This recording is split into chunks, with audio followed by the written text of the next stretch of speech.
So, welcome to another episode of the Swamp Inside Florida Athletics. I'm your co-host Anthony Becker, on my other co-host Jerry Brown, what's going on, bro? Marcus Davis, what's happening with y'all, man? Not much, man. Not much. Just over here chilling, watching a little Herbie's preview for some reason. I don't know why I watch this every year, but I do. But and with that being on, that tells you the season is almost here. It actually starts this Saturday, so everybody get ready to watch Florida State possibly pull off the upset against Duquesne. Oh man, it's gonna be a battle. It's gonna be a war, boy. And if Florida State loses to Duquesne, I swear to God, I'm trolling every Florida State fan I know. It's not up in my area, so I'm definitely trolling them. If they lose that game, they're not going to see happiness the rest of this year. It's over with. Oh, no, they got to cancel the season if that happened. Do they fire Norvell if they lose that game? They better. He getting fired on if they got enough money.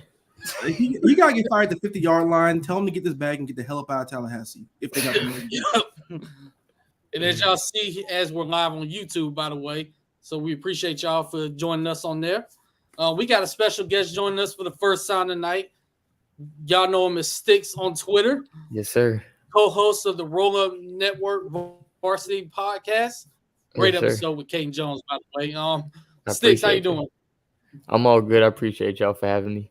When y'all was talking about the host, I'm so used to doing this hosting thing. I was about to say me too. Oh shoot! Oh man, I'm so used to it. My host, I'm like, I jump in. Yeah, I feel you, bro. I feel you. Yes, sir. Y'all definitely doing the thing over there, though. Getting appreciate that. Recruits on there. I listened to the Sammy and Pimba episode, even though I wish you would have said Florida was one of his top schools. Yeah. Disappointed with that one. He got us in the 5, but the schools that recruiting the best, he said Miami and Georgia. Schools recruiting the best, and Notre Dame in there too. I don't know. Yeah, we doing our thing over there. We getting our kids on. We had Caden Jones announce his leader live on the show, so we trying. Oh yeah, real quick before we get into that, let's get into that. He did announce a leader on that show, so can you kind of give us a little more in depth of that conversation y'all had with him? I mean, Connor's more the laid back guy, and I'm more like, I ask the tougher questions. So usually, I mean, I have a relationship with a kid prior to coming on, and then they come on, give some more information based off what I ask. But with him, I didn't really have a conversation with him before, but I'm like, hey, I'm going to ask the tough questions. Who's your leader? And he ended up saying the Gators right now, his leader. And it's a long way from December. That's what he followed up by saying. So they got to continue to recruit to end up getting his signature, but that's ended up like how it went. But he's saying that Coach Atkins at FSU doing a real good job recruiting him. And FSU never really out of it with Coach Atkins when it comes to the offensive line. He's elite on the trail at OL, and they've beat us out twice already for kids that we wanted. So I wouldn't be surprised, but it's good to hear right now that he's in the lead, or we in the lead.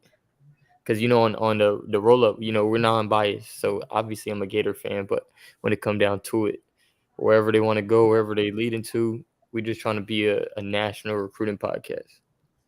Right. Which is what you want to do. I mean, you don't want to be biased on there. So, that's something that I honestly really appreciate. Anybody that's not biased on the show or any co-hosting any show or anything like that, I actually appreciate stuff like that because you can really tell, who knows ball and who doesn't. Yeah, so, like we had a guy, Seth Davis, real nice kid, had a great setup, real professional setup. He's committed to Mississippi State, not looking nowhere else, not going nowhere else. So that's somebody that we put on there kind of to show that it's no bias. It's like we're not a Florida podcast, we're a national podcast. So he's Mississippi State. We're trying to grow that Mississippi State fan base, Vanderbilt fan base, just any fan base that want to jump on. Fan base at Vanderbilt? I don't know, man. I'm just saying I don't care if it's one fan from Vandy. Come listen to our podcast. They got the nice rich boosters. They got doctors and lawyers over there. They got Jay Cutler that played in the league. You know what I'm saying? I don't think you want to throw Jay Cutler in there right now. No, but it's somebody. Hey, they have a great education going on at Vanderbilt. They do. A nice baseball team. So yeah, I'm tired of their baseball team. I'm tired. It's the one series I look forward to every year. And it's like, I'm really about to get my heart broken by the ugly ass. Except for the years they had Jack Leiter. He lit up Jack Leiter. I was like, all right, we good right now. But yeah, any fan base from any school, definitely tap in with the Varsity Podcast. Seriously. They're non-biased. They get great interviews. Like I said, hopefully they can get Cormani on there pretty soon. I mean, we working on it. We working on it. He's trying to keep it more low key. That's my brother, Cormani. I love him like a little bro. He's just trying to keep it low key. Mom Dukes is on the same page too, just keeping it low key. And I don't personally think he waits until signing day. I think he ends up coming before that though. So I think that's why he's really trying to keep it low key. He's like a kid that's locked in. They want to get the season started, and he make a decision. He make a decision.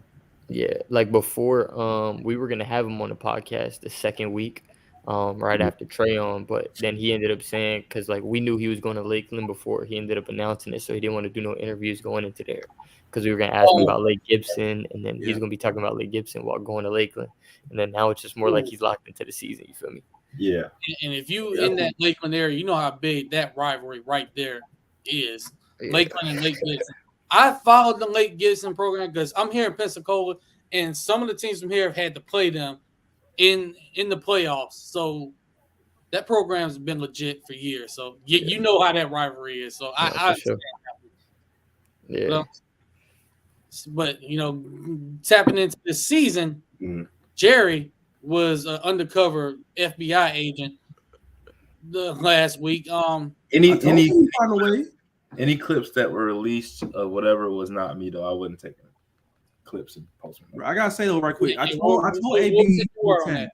told you in chat, AB, Jerry was gonna find a way to get in that damn thing because me and Jerry done did this all the time. We was at FAU. Find a way in every practice. That's how it was gonna be cheeks last year, but I was like, really tagging that guy. We saw them lose. Like, wait, what are they doing? If you see on the news that these two have been arrested, you now know why. Nah, them boys good. Them boys good in games, but don't worry about that. Don't worry about that. Yeah, they might be good. They getting a trespassing charge somewhere. I don't know what. No, bro. Hey, call me. A lot of people though, bro. A lot of people go out there trying to find ways to look at the practices. I didn't realize that. Like they be trying to go in the stadium and see. I guess that's why they have everything locked down. As much. Yeah, like with this new staff, they kind of got more strict with it. Honestly. I heard about that. Yeah, they are. And that's what I was trying to tell them. Like, they strict with, so if you're trying to get, like, inside the stadium, like, in the stands, that ain't happening. Yeah, which is crazy because, I mean, past the Mullen and them wasn't really that on top of that. So, Napier and everybody wants to see the new coach and how he's running practices. So, and if you saw that team picture with the fact that they got more staff members than players, you definitely not getting in because they got staff members all over the place. No, bro, they do. Like, I was walking by, I saw a dude look at me. I was like, oh, shit. I don't know who it was, but he's up there looking. I'm like, hey, just walk in confident. Walk in like you belong there. They're not going to question you. You walk in. Well, like you won the guys in the army, bro. That's something I do. That's how shit did, bro. I mean, and some people tried to knock that we got more staff than players. But to me, that's keeping things in check right now. I mean, and that's showing that we prioritize recruiting and taking care of players and keeping the staff happy. An organization. I'm all for it. We haven't seen that before, and we haven't been doing what we're supposed to do recently. So, I'm about to change. I'm definitely good with it. The change he's done already. I mean, these kids been complaining about parking for God knows how long, right? And then comes in and changes that first week he's in there. These kids that changed the kids' attitude. Then the food they was eating. You know what I'm saying? It's better meals in jail than what they was eating. You know what I'm saying? It's crazy the amount of kids that we interviewed like on this podcast that talked about the food and just gushed about it. Yeah, we've interviewed a couple of players on this show, and like Mark said, that was literally the first thing they mentioned. The food and how they ain't say how terrible it was. We can tell that it. Nah, that food was terrible in those little cardboard boxes that they was getting. It wasn't terrible, bro. Like, you got in trouble at school and you had to take sack lunches. Yeah. Dang, Jerry, why you bring that up, man? That's horrible. Sandwiches and crackers. Nah, but so it's like most of the players that I talk to, it's kind of like because I had a relationship with the old staff, and it's like you don't know how bad it is till you see like positive come in. You feel me? So like same thing with the players where they're like, damn, I didn't know how bad I had it with the last staff till this staff came in and they sitting there changing this, changing that, and everything's going in that direction. So they thought they had it good. They wasn't complaining then, and then this staff come in. It's like, damn, we could have fixed this whole time when they telling me we couldn't. You know what I'm saying? Right.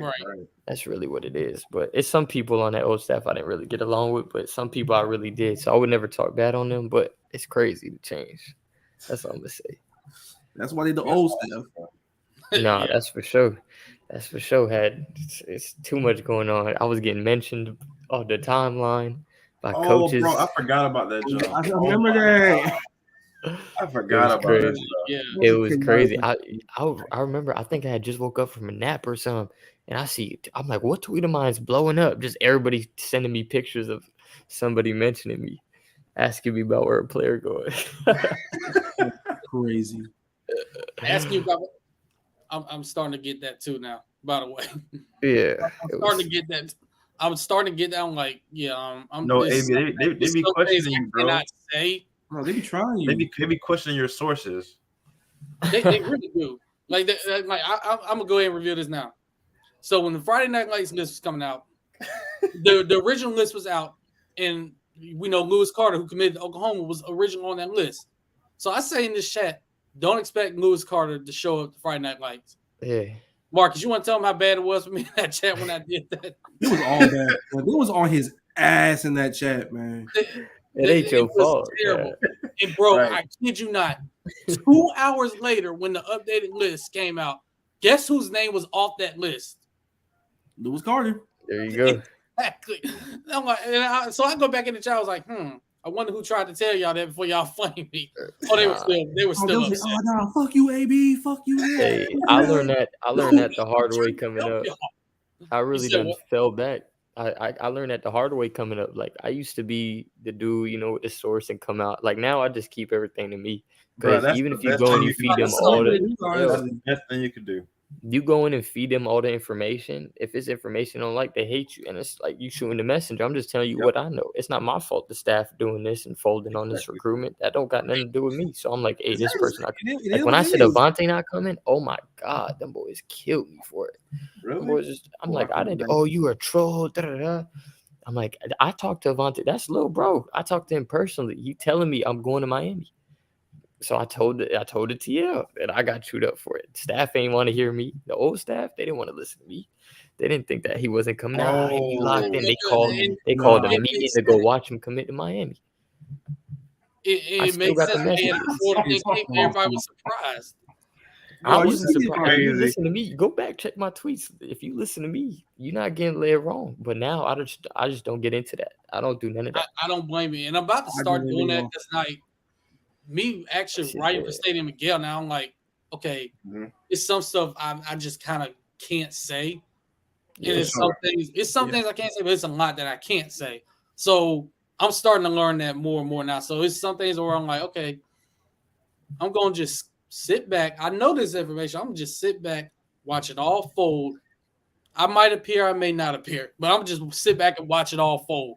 I mean, that's the best way to do it, honestly, because the most important thing is also you can't trust everybody with your information because you don't know who's going to chirp to this person, who's going to chirp to that person. It's going to make it out to this fan base, and everybody's going to be on the message boards tripping about it. And then people like, I won't say his name, but they'll be spilling it out, talking about some wait on the news and this and that.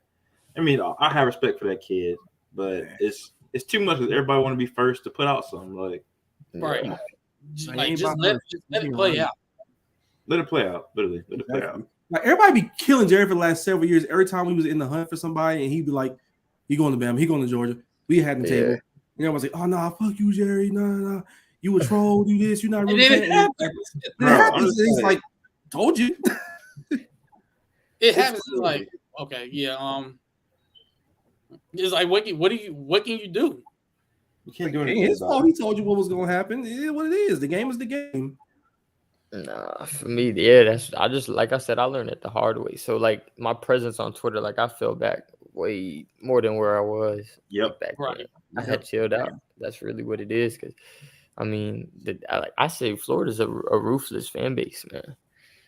So I just been chilling. Well, the word patience is not in the vocabulary at all. Nah. I love the fan base. I love the Florida fan base, but it's more like when I'm chilling. You know what I'm saying? Like when I was out there and posting every time, like at FNL this last year, I didn't post anything really. I might have posted I was there. I didn't post pics with the kids. Everybody's tagging me now when they see me and stuff. But I used to post like in the locker room. So that's all. I don't do that no more. I'm just chilling. That's it. I don't even care for the social media beef. None of that. This man was in the dead, bro. I feel the same way. I feel the same way. Nah, yeah. He was in the photo shoots. Yeah. Look at his profile picture on Twitter right now. Oh yeah. No, it's true. And so now, like when kids ask me to jump in, because that's how the people thought, like, oh, can I get in the like, why would I do that? Kids is like, yo, Sticks, come on, because they rock with me. And then like now, I was just like, kids ask me to go in, I'm like, nah, I'm chilling. Like I just won't do it. I don't care for the backlash. I don't care to have like. I don't even talk trash. The only time I talk trash back onto, like, if somebody talk about my daughter, you're gonna get some real. It's gonna be more than Twitter. You feel me? So it's just like that's deeper than rap right there. You can't so like people be trolling me, like people be talking stuff, like a whole bunch of stuff on my comments right now. I don't even pay attention. I used to be, but it ain't worth it no more. It's real life like stuff going on. Bro, it's good to have Sticks on here talking like this, bro. Because it's just like, because honestly, all of us, like, we've been on Twitter and we've all been to that point where we cared so much about what people had to say. Yeah. Then as you grow into like a man and jump, bro, you're just like, it's really mad. Like you learn to basically say, you know, it's not worth it. It's like, somebody might say, I'm the type, I'm like this. I always say this to people. You don't have to like me. I don't care about that. I don't care about being liked. It's more about respect. So if I feel like I'm not getting respected, it's like, why should I respect you? That's just how I look at things now. It's not about being liked, because you're going to be liked, you're not going to be liked. That's just the way the game. That's the way life is. Yep. It's about respect. Yeah, not everybody gonna like you, so that's exactly what it is. It's about respect. Like the last time somebody came at me on Twitter, I didn't even go at him on a TL. I just went into DMs. I'm like, "Cuz you talking?" Like he was like, Silk said something, and then I commented under Silk stuff. So for some reason, whenever you comment under Silk stuff, bro, like everybody think you're like a rider. It's like, cuz I got my own motion. I don't ride with Silk. You don't even know. Like I actually be with him. We be the good shows the whole night. It's like nobody riding. I got my own motion. I was popping before I even really was cool with Silk. You know what I'm saying? So it's like, you talking about I'm trying to ride him. Like, so when cuz get off his dick. So I went into the DMs. I'm like, cuz I'm in the DMs because I'm telling you, I don't play the TL stuff. Like we could talk, me and you, cuz he's in Atlanta, and I found out like the areas he be in. I sent him his logo. He's like, oh, if you come here, I'll put you on a t-shirt. I'm like, okay. And then he blocked me. I'll find this. Let me see if I can find it. Nah, did my shit? I seen people talk about Jeremy for years. Oh man, bro, y'all need to know this boy. Like y'all fucking with a 17, 18-year-old at the time. Like, what are y'all doing? Yeah. Who was they talking to? Like Jerry, like Jerry, like Jerry. Twitter account. But I'll be honest. But I'll be honest. Some of that stuff I did on purpose to like get people to say certain things. People like, Jerry, this is. I knew what I was doing, bro. I was saying that stuff because I was bored and like, you know, I just did it. But now, I say like probably like the last 2 years, I really don't be looking for stuff like that. But they'll be like, Jerry, you said Emory was going to be good, and you said Trion was going to be good, so we hate you. And I'm like, oh my god, for having an opinion. Yeah, for real, bro. Like legit. They mad you couldn't predict. Yeah, they mad you couldn't predict the future. Like exactly. It's like he can get the Cardinals sin of thinking the quarterback for his team was going to be good. You feel me? And who didn't be real? Who didn't think Emory was going to be bad? Like who thought Emory was going to be bad? I know, bro. I didn't. I know. Like I didn't. Maybe some people thought he was going to be worse than trash. Short, but literally Mullins' offense was created for a quarterback like Emory, a guy that can run and throw. So, and the times he got to play, he looked good. So like, I mean, give him a full season of snaps. That Auburn film, bro. I was like, okay, he gonna be like the game for us. If Travis got hurt. There were like him. There was one where he dropped it in the bucket to Kyle Pitts. Real young. Yeah. Against Idaho. Oh my god! I seen that. I was like, oh, this man's gonna be legendary. For sure, I thought that, and now he's at Arizona State. It's crazy. Yeah. Starting for which I want to get into at some point in this episode tonight too. I mean, speaking of that, just from what we're all hearing and seeing, really on the timeline, what we're reading, like, I just want to ask this for everybody: like, what do you expect to see offensively? Like, Do you expect to see more run heavy, or maybe we spread it out? Because I'm starting to hear that some of these receivers really starting to step up now. So me personally, I don't know if Billy's gonna change up how he usually goes about things because now he's in the SEC, so he might incorporate passing a bit more. But he's a run heavy type of guy, and they don't like to run one running back. You know, they usually like to run 1, 2, or 3. You know what I'm saying? Where and Coach DeLuke's pitch really to the guys he's recruiting to is that he keeps these guys fresh in college so that they can have long NFL careers. So the way they do that, and it ends up really tearing down the defense because they're getting tired. They're getting fresh legs while they're tired. You know what I'm saying? And then that creates passing lanes later on. But I think it's going to be like 60-40 run type offense this year. Gotcha. Yeah, I can see that. And I'm glad you brought that up about the running backs because, let's check in on Dameon Pierce right now. Balling again. But bro, perfect example of a guy that's splitting carries. And now look what he's doing in the pros. Thanks a lot, Dan Bone, for not giving him the ball like I kept trying to tell you for a whole 2 years. I know. Although we had to establish one early, all those tweets were right. Literally, get him the ball. It was obvious, bro. I tell you. It was obvious. No, he's different. Did you finally do it? But yeah, I expect to see the same thing. I mean, we know Montreal Johnson knows his offense. He was there in Louisiana with Billy Napier, so he knows his offense. Lorenzo Lingard, I think we're going to see really good things out of him. I think he's finally going to get his chance to play. And then we know what Naquan Wright brings to the table. Great pass catcher out of the backfield as well. So that verse, and then the freshman, Trevor Etienne, pretty much said, you know what, I'm finna get some of these carries too. And came in over the summer and pretty much said, hey, y'all going to remember my name this year. So you're going to see 4 guys, fresh legs every game, getting carries. And Trevor Etienne, I expect to see him as a kick returner as well because I know they've been working with him there. I'm expecting to see all those guys get the ball, and I'm excited to see what it looks like out there. Really. Yeah, same here, bro. Like I feel like we're gonna have various backs, like you said, getting the ball, getting touches, and I think it's gonna be. Hopefully, I hope that it's like a feed the hot man type thing. Whoever's hot and fresh, and if we do that, bro, like I feel good about where we stand. Like I don't want us to have no, like crazy mistakes or anything. And I feel like from what I've seen from Napier in his film, he's like very, very. He wants to control the clock. He wants to wants to open up opportunities for the outside guys he has, like the big guys and everything. So, man, honestly, I feel like we're going to be about 60-40 as well. And it's going to be interesting to see how much AR runs this year. I mean, I think he's going to run maybe about 10 times a game. I'm not sure. But I'm interested in seeing how he manages him. And, like, will he use him, like, more in certain games than he will others? Yeah. I don't know. I think what they're gonna end up doing, like, because Mullen did distribute running back, you know what I'm saying, carries, but when it comes down to it, he stopped when somebody's hot, which don't make no sense. Bro, you know what I'm saying? You see him break off a 10-yard run, feed it to him again. You know what I'm saying? So that's where I think Napier would be different, where he's gonna distribute the carries, but if you got Johnson come out, make a 10-yard, break a 10-yard run, he's not going to go, and now he's going to feed Naquan. He's going to feed Johnson again, and then let Johnson get stuffed before he go and feed Naquan. You know what I'm saying? Right. Which is kind of the order, I think. I think it's going to be Naquan and Johnson, and then Lingard somewhere in there. Yeah, I think the difference between this staff and the last staff is if one of these guys has the hot hand, he's going to actually keep him in the game and not take him out. That's what we're saying. Yeah, don't take him out the game. 3 carries. That don't make no sense. It just made no sense whatsoever. Like, he has a hot hand. Why are you taking him out? Yeah, bro. He just didn't have a sense. He didn't have a sense of. Like, he wasn't feeling the game.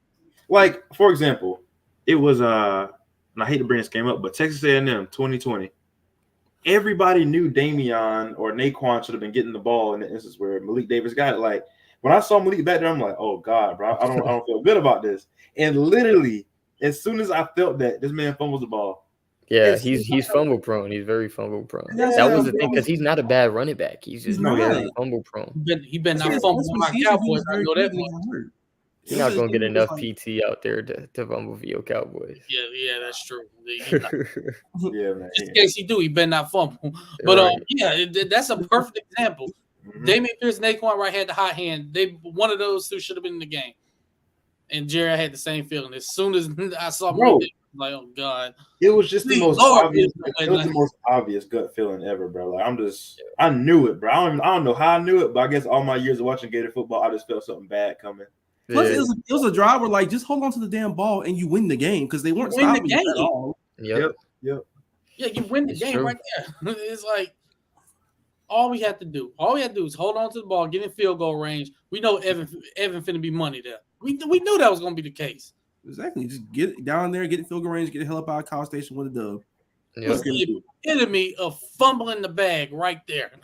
Mm-hmm. I mean, and I think another thing that Napier really going to do difference is play the best player. It's not going to be favoritism based off of like how long you've been there. None of that. Like if a freshman come out and they deserve to start, they're going to start. That's what I think. That is very refreshing. Yeah. And I hope they take you. You don't understand what our classes could have been like, man. You don't know what was set up and passed on. Like you don't know. Nick Cross got told no. Nick Cross got told no. Terrion did not see it. National letter of intent. He didn't see it in Bro, are you serious? Like, that's insane. And they were both coming.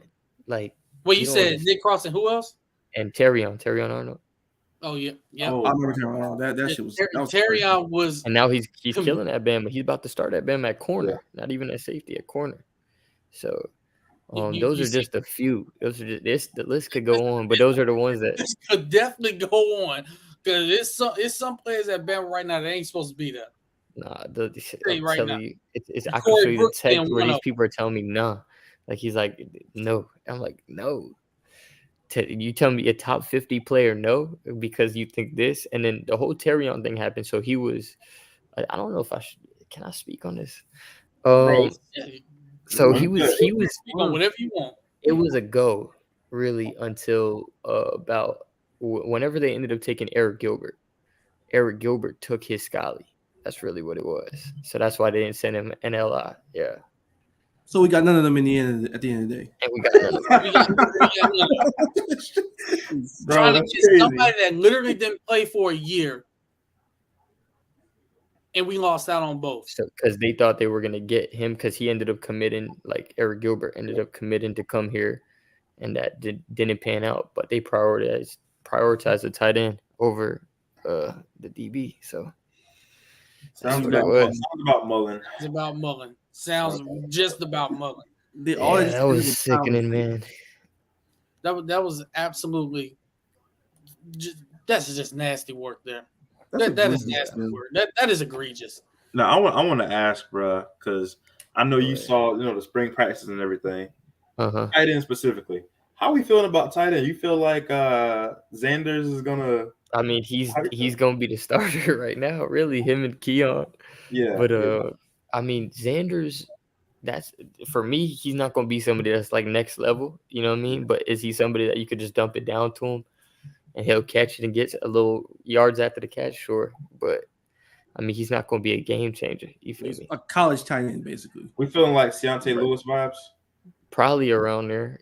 Okay. That might be a good not quite Goolsby. I love Goolsby. I like Goolsby. Goolsby solid. I think Goolsby, did he get signed to NFL practice squad, something like that?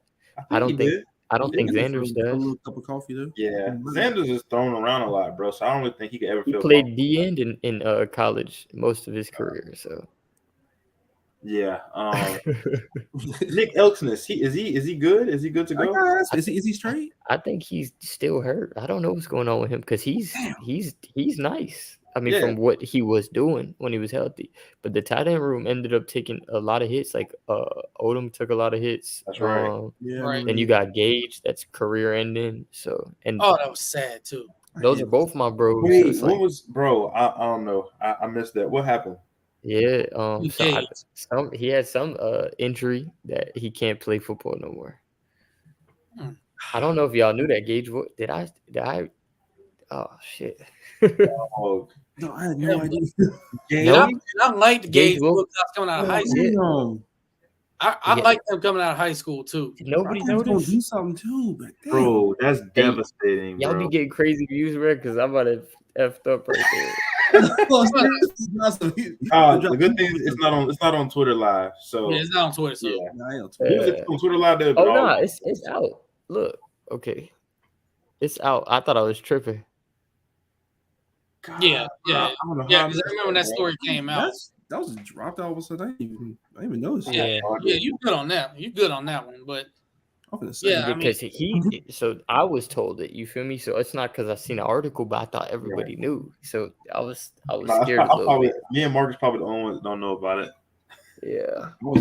I knew about. I remember when that came out. I was like, dang, it's a hit to the tight end room because which was already because Nick's shoulders hurt, and then you got Gage now, no more football, and Odom's hurt too. I think so.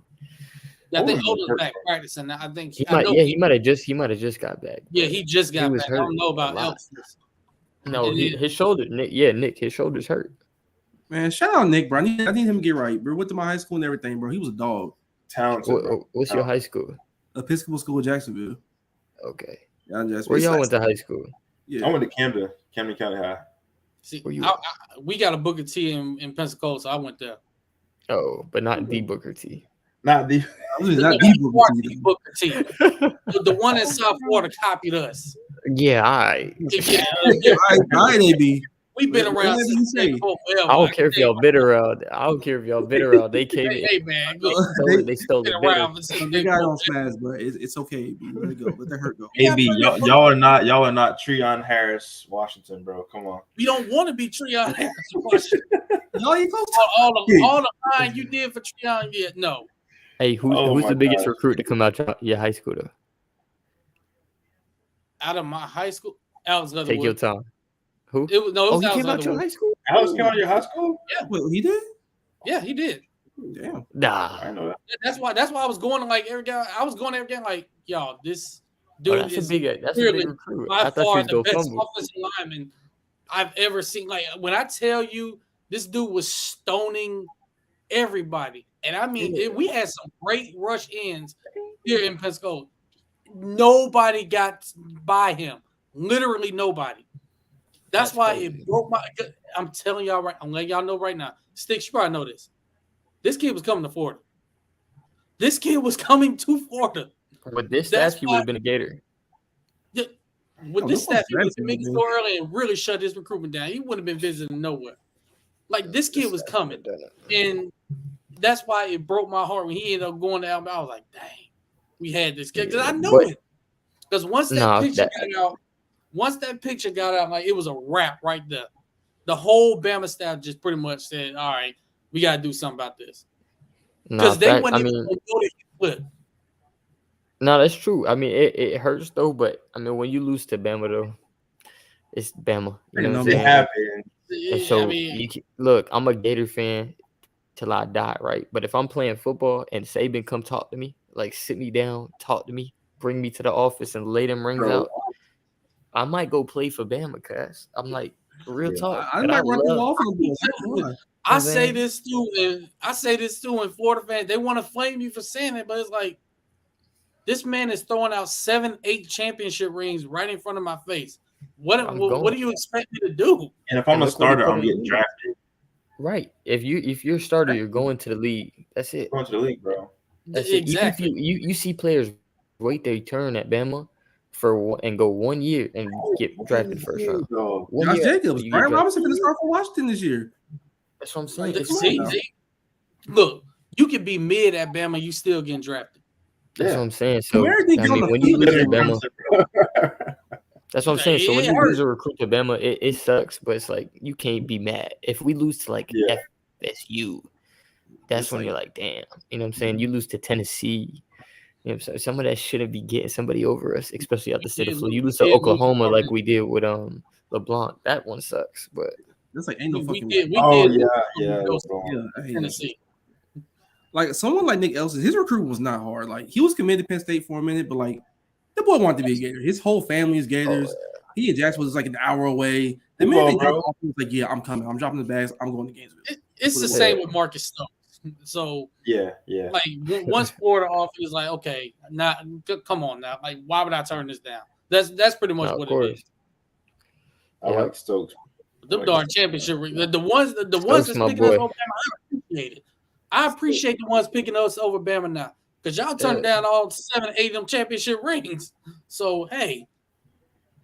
Finally, we got kids that say, I don't want to join the wave. I want to beat them. I want to be part of the class that take them down. And I think this next recruiting class we got is going to be the cornerstone class. Foundation, for sure. We're not done yet. Who I think we can land. Bro, we got to get Dijon, bro. That's what I want. It's my brother. They had him on the varsity. They had him on there too. So I had him on the show too. It's a varsity alum right there. How you feeling about him, man? You feeling like he's? The thing is, like with him, he even when he came on the podcast, he didn't really want to talk about his recruitment. Like if you listen to the pod, I told him because we were asking him if he's still considering Ohio State, and he was like he didn't want to talk about it. So I'm like, whatever you don't want to talk about, don't say nothing. So even when it came to like where he was visiting, he didn't really want to talk about it. So I know what's gonna go on, so I don't really want to talk about it. But I think I don't know. It's tough. There's teams fighting for him like Bama. He says doing a good job recruiting him. We're doing a good job. So I think it's a battle between those few that he mentioned on the podcast. Bama, Ohio State, Florida. Right. And see, with me, we got Corey Raymond, bro. Well, we got a secret weapon. I like Coach Raymond. I'll say this about Dijon. Me personally, I like Dijon and character-wise because you can tell this is a kid that's all business. Mm-hmm. Like whatever school he goes to, he's all business. And I think what you're going to get with him is eventually one of, if not the top cornerback in college football at some point. I think he really holds himself accountable. That's what I like about him. He holds himself accountable. Yep. So he'll do something good and it's not great. And he'll be like, that's not good enough. So that's the thing that I really like about him.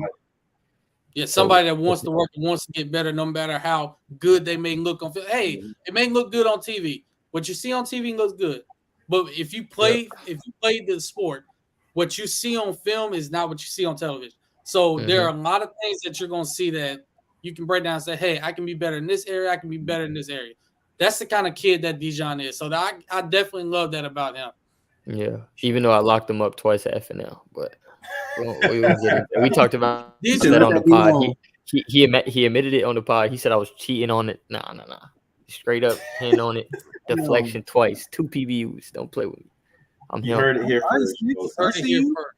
Sticks locked up, John. And tell he said it on the pod. He said it on the pod. He said, y'all could go listen. It's no cap. Bro, hey, get on that pod. Listen to it, bro. Listen to it. Man. Y'all go listen I'm telling you, Dijon said it. That's little bro. He knows what it is. Now, if the shoe was on the other foot and he had to cover you. No, he locked it. I couldn't get off the line on him. He jabbed. He's the top of the stack though. I'm gonna keep it a band. That's one thing I don't do. I don't cap. This is what I be talking to people about. I don't have the memory to cap, right? Because my memory terrible. So I can't sit here and lie because I'm gonna come say something different the next time. So I can't do it. Yeah. But real talk. So he's like, I was talking about. Like, I'll route you for it. Like, I know I look, you know what I'm saying? I'll look like I do this. So I'll route you. I was like, hit me. I was like, boy, give me chest cancer, guys. Like, just hit the hell out of me. You know what I'm saying? So I'm like, man, run that shit back. Same shit. So I couldn't get off him, but I'm like, all right, let me go to my shit, like what I do. And I could lock some shit up. So I locked that up twice, but he got me twice off the line. I couldn't get off. Hey, that's fair. That's fair. We got to get it live. They 2-2. We got to have a tiebreaker. We got to have a tiebreaker. I ain't catching on him. I swear to God, I'm not catching on him. I don't know how people could catch on him. Whoever wins the coin toss get to decide whether they want to cover or they want to be the receiver. Now I'll run it back again. We could run it back next visit. He might be at Utah, and I'm gonna be at Utah. So. Oh man. Oh, speaking of that, let's get into that. That visitors list for Utah. I gotta see the official Did he announce that he's going there or no? I think they announced that he's going to be there. I know he's going to be there. Cormani McClain is going to be there. Cormani going to be there. Pretty much all of them is going to be there. Rick's going to be there from 2024. Yeah. Oh, that's right. Desmond Ricks is one. Is he reclassifying or something? Is that like a word out there? Not currently reclassified, no.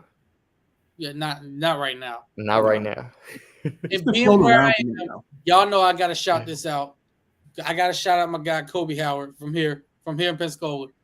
He'll be at the game as well. Yeah, I'm telling y'all, he's 2025, but I'm telling y'all right now, remember that name. Kobe Howard. Sure. Remember that name. I'm not going to remember, but when he get big, I'm going to remember. I'm say right now. Let's start right now. That's you? Yeah, I remember that name. I'm like, that sound from somebody tell me about you. Like this kid's a sophomore now. He won't play until late this season because, as y'all know, when he was at Miami's camp, he had an injury. I think he fractured his leg. So shoot, he won't be back until later this season. But it happened at Miami's camp because he actually got offered when Cristobal visited him in the hospital and gave him the offer right there. So damn, they did a whole Cristobal, man. So he's going to Miami. Now that you're here, let me go ahead and he's going to Miami. I'm not gonna lie. You showed up to the hospital, man. First off, that's not a recruit violation, bro. That's not a recruit violation, man. You got no stadium. You gotta do some things sometimes, bro. You gotta do some things. When you have a stadium. Just for the one, just in case, remember that name. I'll tell you this: he's better than Raymond Cottrell. I'm gonna tell you that right now. I like Cottrell, bro. I like Cottrell, but he's better than Cottrell. Like this kid was a freshman last year at his high school and was by far their best player. It was just a freshman. So he one of them. He one of them ones. But if Ohio State offer him, I'm gonna get him worried. That's all I'm gonna say. If Ohio State offer this kid, I'm gonna get worried. Okay. I'm gonna get a lot of bit worried. We know hardline recruit receivers is. Yeah. I want to ask y'all about one guy, actually a few guys. Pup Howard. Shout out Malik Pup. Bryant. Huh? Shout out my boy Pup now. Shout out to Pup. He's in the crib. Pup Howard, Malik Bryant. Who was the other one I was about to bring up? One more recruit. I'm forgetting the kid's name.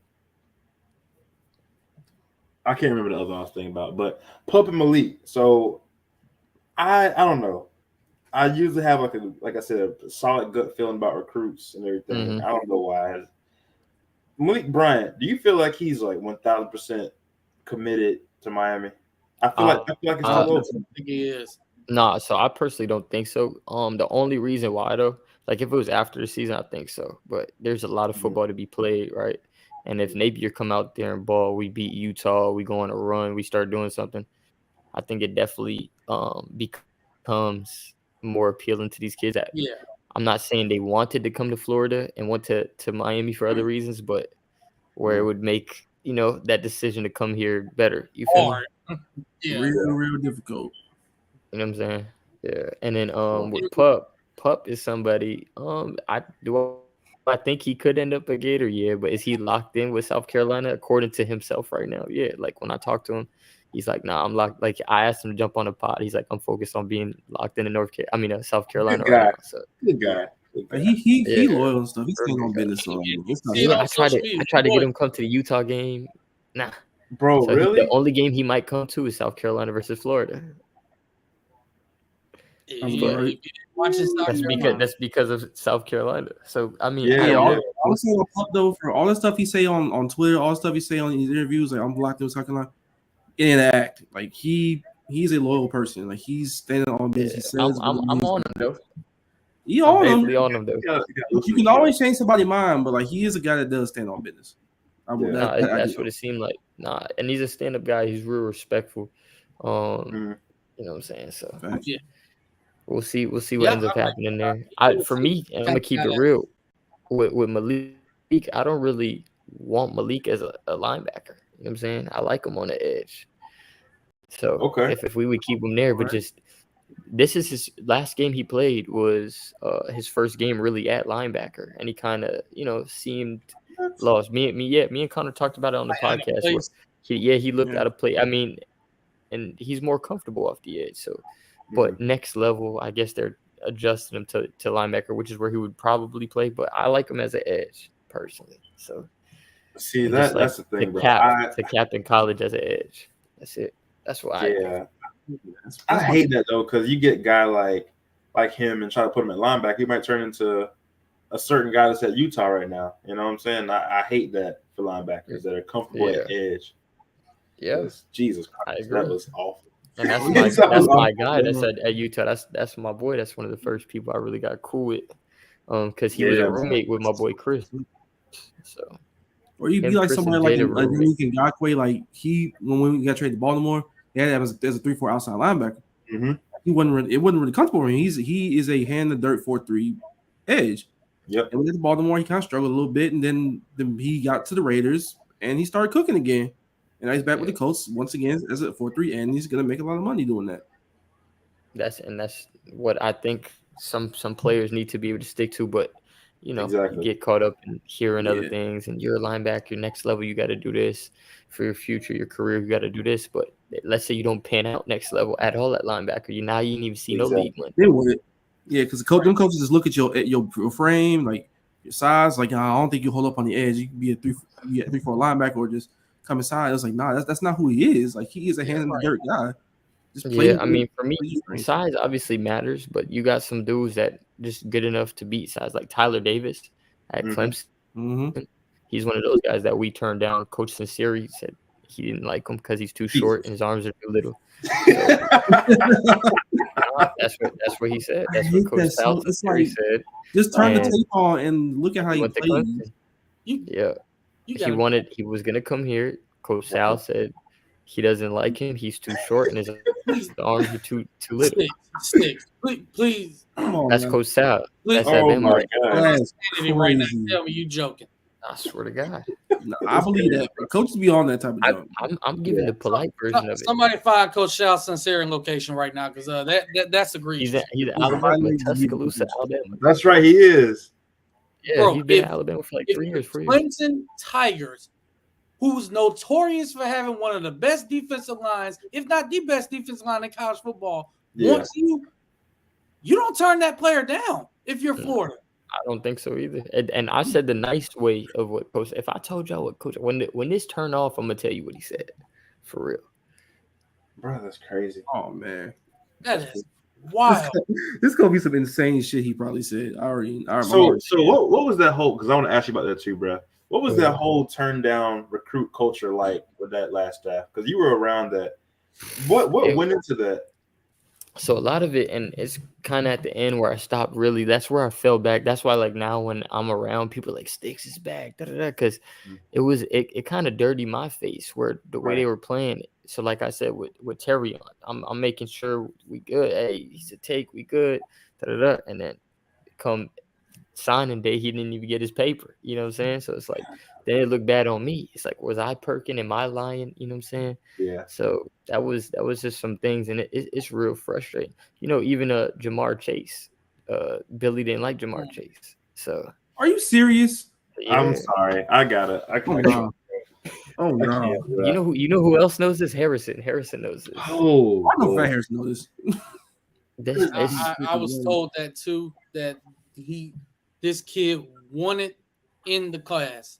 I'm gonna show you me and Jamar's DMs. That's bro.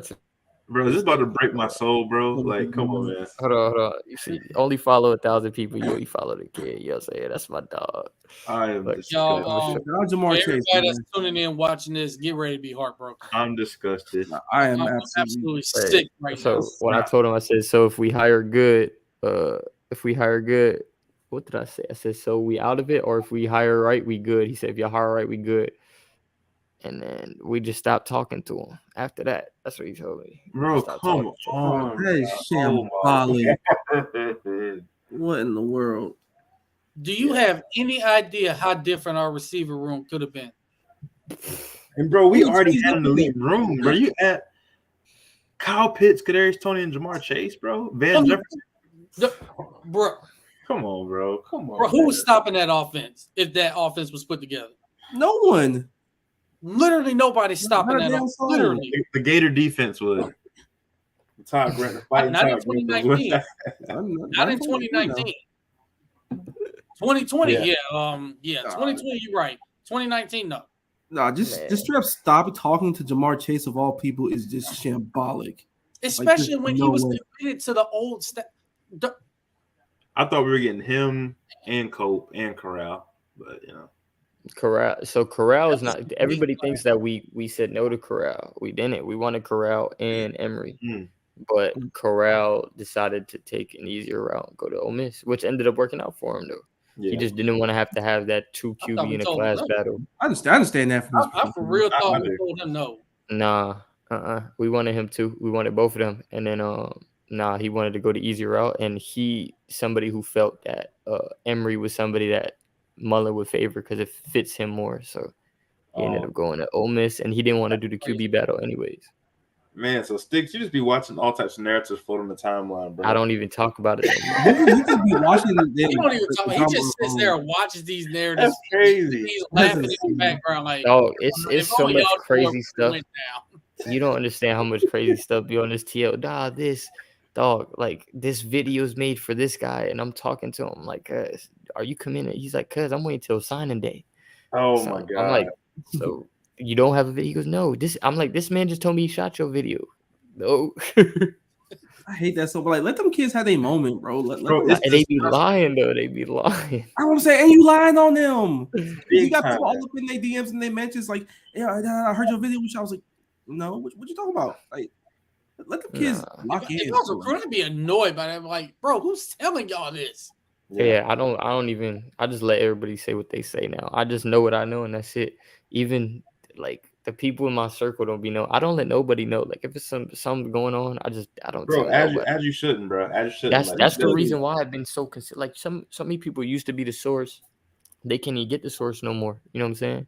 Mm-hmm. So it's like me. It's just the reason why is because year after year, a kid would tell me he coming and nobody know until he come. I knew Marcus Stokes was coming. Nobody knew because nobody even knew about the Florida offer yet. So I knew he was coming. Somebody that was about to commit told me. Yeah, I mean, he was offered in person after doing one of the camps, but he didn't post it. Yeah. So another person that was coming and wasn't committed at the time told me that him and Marcus are coming, and that's why I put out the 2 or 3 dynamite emojis that day.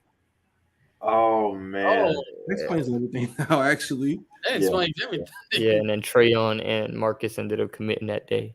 And then the next day we got Eugene. You know what? That was a great time, bro. That was a great time, and it makes a whole lot of sense why Trayon a week earlier posted the picture of him and Marcus in the Penn State uniform. Like, that's not happening.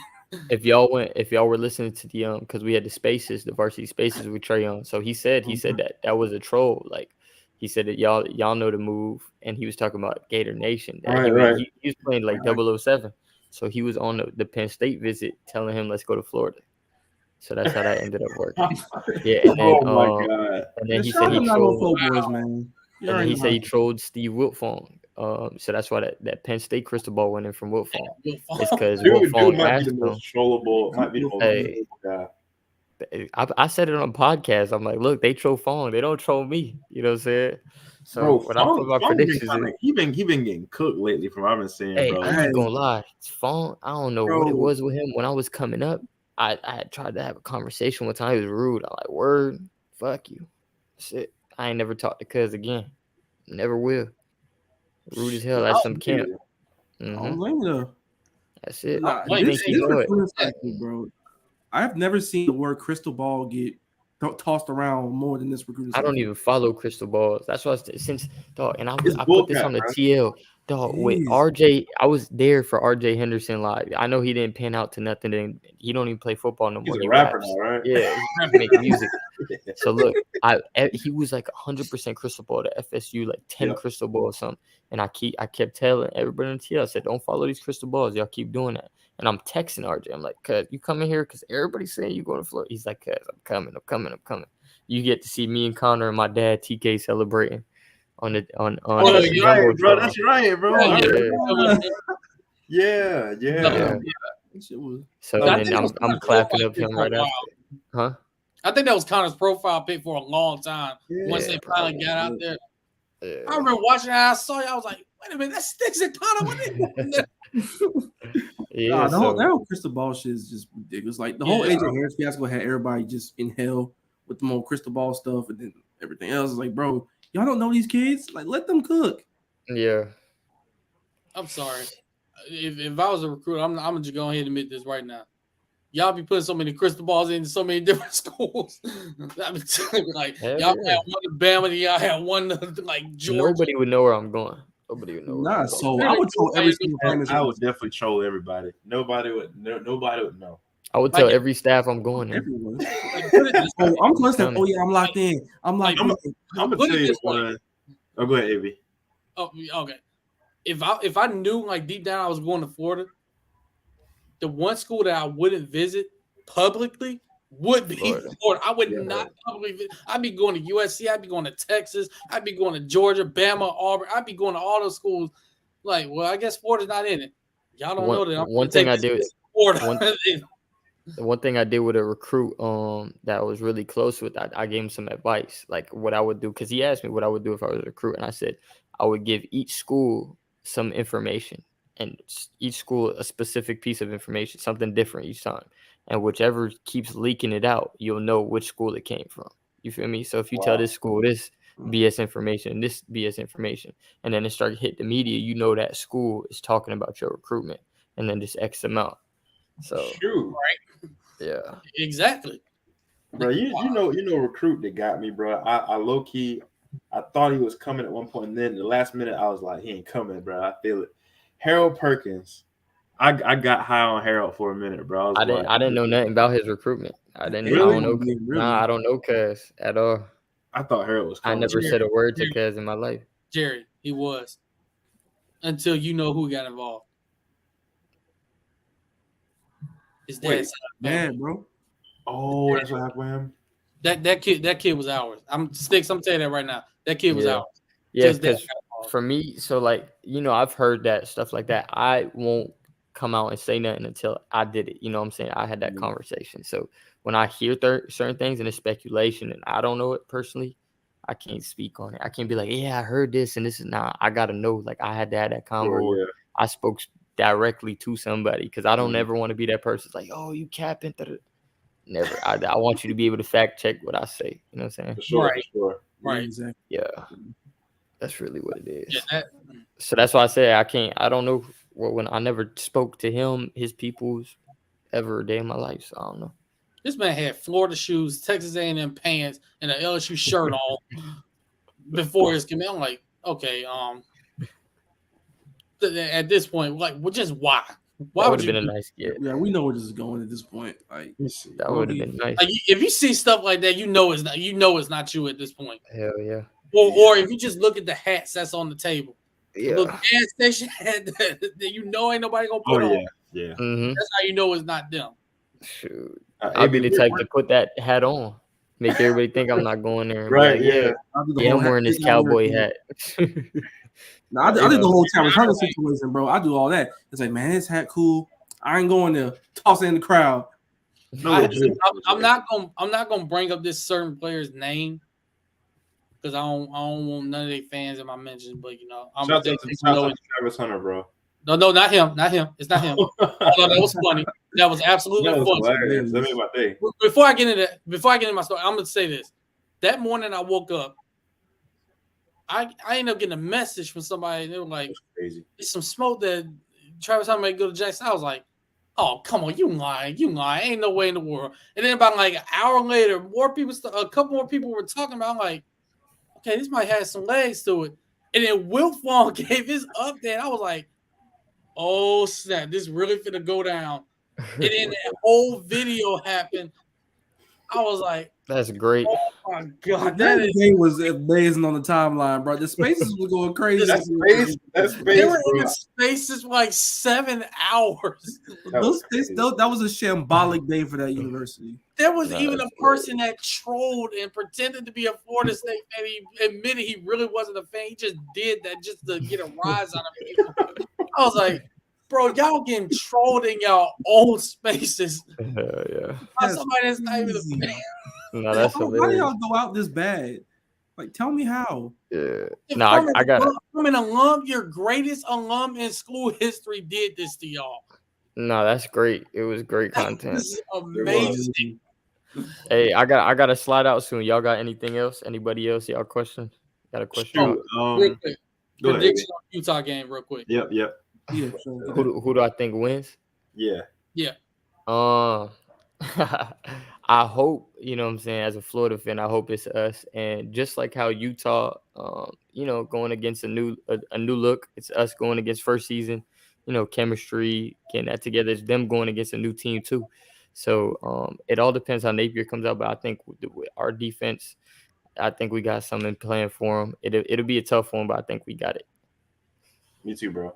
Right, man, speaking of the defense, there's two players in particular I really want to see, like Amari Burney and Trey Dean. Like, they've been getting flack for the last several years because of how they play. I want to see. I like Trey to do something this year. Amari. Me too. All right, yeah, I like Trey Dean, especially as a pure safety. I said this before, real quick.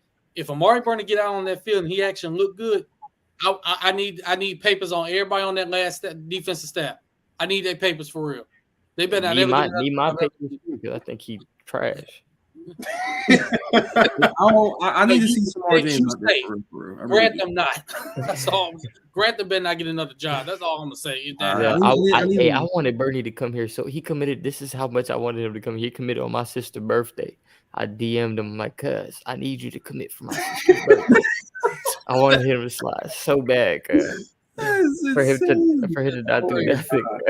No, he was ready for that commitment. Hey, it's my sister's birthday. You gotta commit because it's my sister's birthday. No. Hey, it worked. Oh my god, bro. Hey, he did it. But... Hey, he's here. Hey, man, I wish I kept that. I wish I kept that in the chamber, cuz. It's all good, man. We definitely appreciate you for coming on, man. Yeah, for sure. So no more questions. Well, Jared, did you have one or? No. Pretty much. I was going to ask him about the season, and what exactly is the record that you pretty much think we're gonna have this year? Oh man, I'd have to look through the schedule, but I think I ended up having us. I think we ended up with like 3 losses. I think last time I talked about it, 9-3. Yeah, about a 9-3. Because you got to think, man, it's a new staff. I think it's going to take time to get that chemistry really there, and I think next year is where we really take that leap, not this upcoming season. So, we got the. Yeah, I got it for you, bro. How you ended up? How you do that, man? We gotta have you on my show, son. Right? Jerry got the things hard ready like Little Caesars on got it ready. Yep. Yeah, ready, bro. I got us taking the L to Georgia. I had us taking the L to A&M, and I think that might have been it. Actually. Oh, so you got 10-2. It might be 10-2.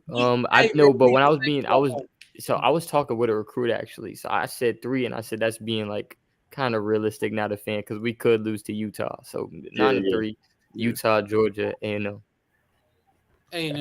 That could be it. I don't think we lose to LSU. It's a new staff. It's my birthday that day. Some people said we're gonna lose to Tennessee. I can't see that. Tennessee's that one game. I'm kind of like, I know we should win it. I feel good. That game for me is Kentucky. I like us at home though, man. I like us too. I like us too, but I like this every year we lost to Kentucky. So you ain't like that's the only reason why Kentucky got me sick. We 2-2 the last 4 years. They got me sick, man. Yeah, bro. Yeah, that shouldn't happen. But yeah, I mean overall, obviously, program to program, we better than Kentucky. But just recently, Stoops doing his thing. Except for basketball. Yeah. The only thing about Kentucky is they run back got suspended. He's probably not gonna play that game. So they said 3 to 4 games. He's suspended. Yeah. They said they confirmed he will. Not for him, but for us, No, he will miss the 4th game. Okay. They said he will miss the 4th game. Say no more. I probably like three in there. If we don't lose to Utah, we probably lose Kentucky. We gonna get 3 L's somehow. We gonna find a way to get 3 L's. That's what I think's gonna happen. If we beat Utah, we gonna lose to Kentucky or Tennessee. If we beat, what I'm saying? If we beat Kentucky, we go lose to Tennessee, so on and so forth. If not, if we go through those unscathed, I think the only 2 we get is A&M and Georgia. And A&M's not a for sure L because Jimbo really had a nice squad last year and didn't do nothing. So who knows? But I think the squad that he just brought in, he has freshmen that could really do something. I'm not gonna Yeah, lie. Evan Stewart is Evan always Stewart. That's Yeah, my Stewart dog. I is talk to that boy every day. That's my Evan brother, man. Stewart. Yeah, why you didn't get him that? Never mind. I know why you didn't. I don't know about the quarterback situation though, so I don't know how that's gonna Yeah, shake that's out. what's throwing me off. The Yeah. quarterback situation. Nah, Evan, that is my dog. I wish he would have came here, but like when Mullen left, it was for sure no go. And then Yeah, I figured. yeah. Did real quick? Did Napier even talk to him, or was that just Who, Evan? Yeah. I don't was know that? if he really even reached. I think at that point it was like dead. I don't even think he reached out to Yeah. him. He was more focused on talking to our commits, and most of our commits he told this is. I don't want to talk about it on this. I want to. If we turn it, y'all hit me up after. Y'all hit me up after. But yeah, Yeah, it was because great. they reached out to me and told me some like what he said specifically, so I could understand why some people didn't stay committed and why some people did. So it's their choice, it's their process. Yeah, man, we definitely appreciate you for coming on with us tonight. Yes, sir, bro. Let everybody know where they can follow you and you know follow what the it is. podcast. You can follow me personally, Curtis K421 on Twitter, Instagram, and then on IG it's roll up varsity. I think it is the roll up varsity or roll up varsity, and then on Twitter it's the _varsity, something like that, or roll_up_varsity. And by the way, more music coming on the way. We got more music coming. Oh yeah, for sure. I had one that was supposed to release, but I want to release it with a music video.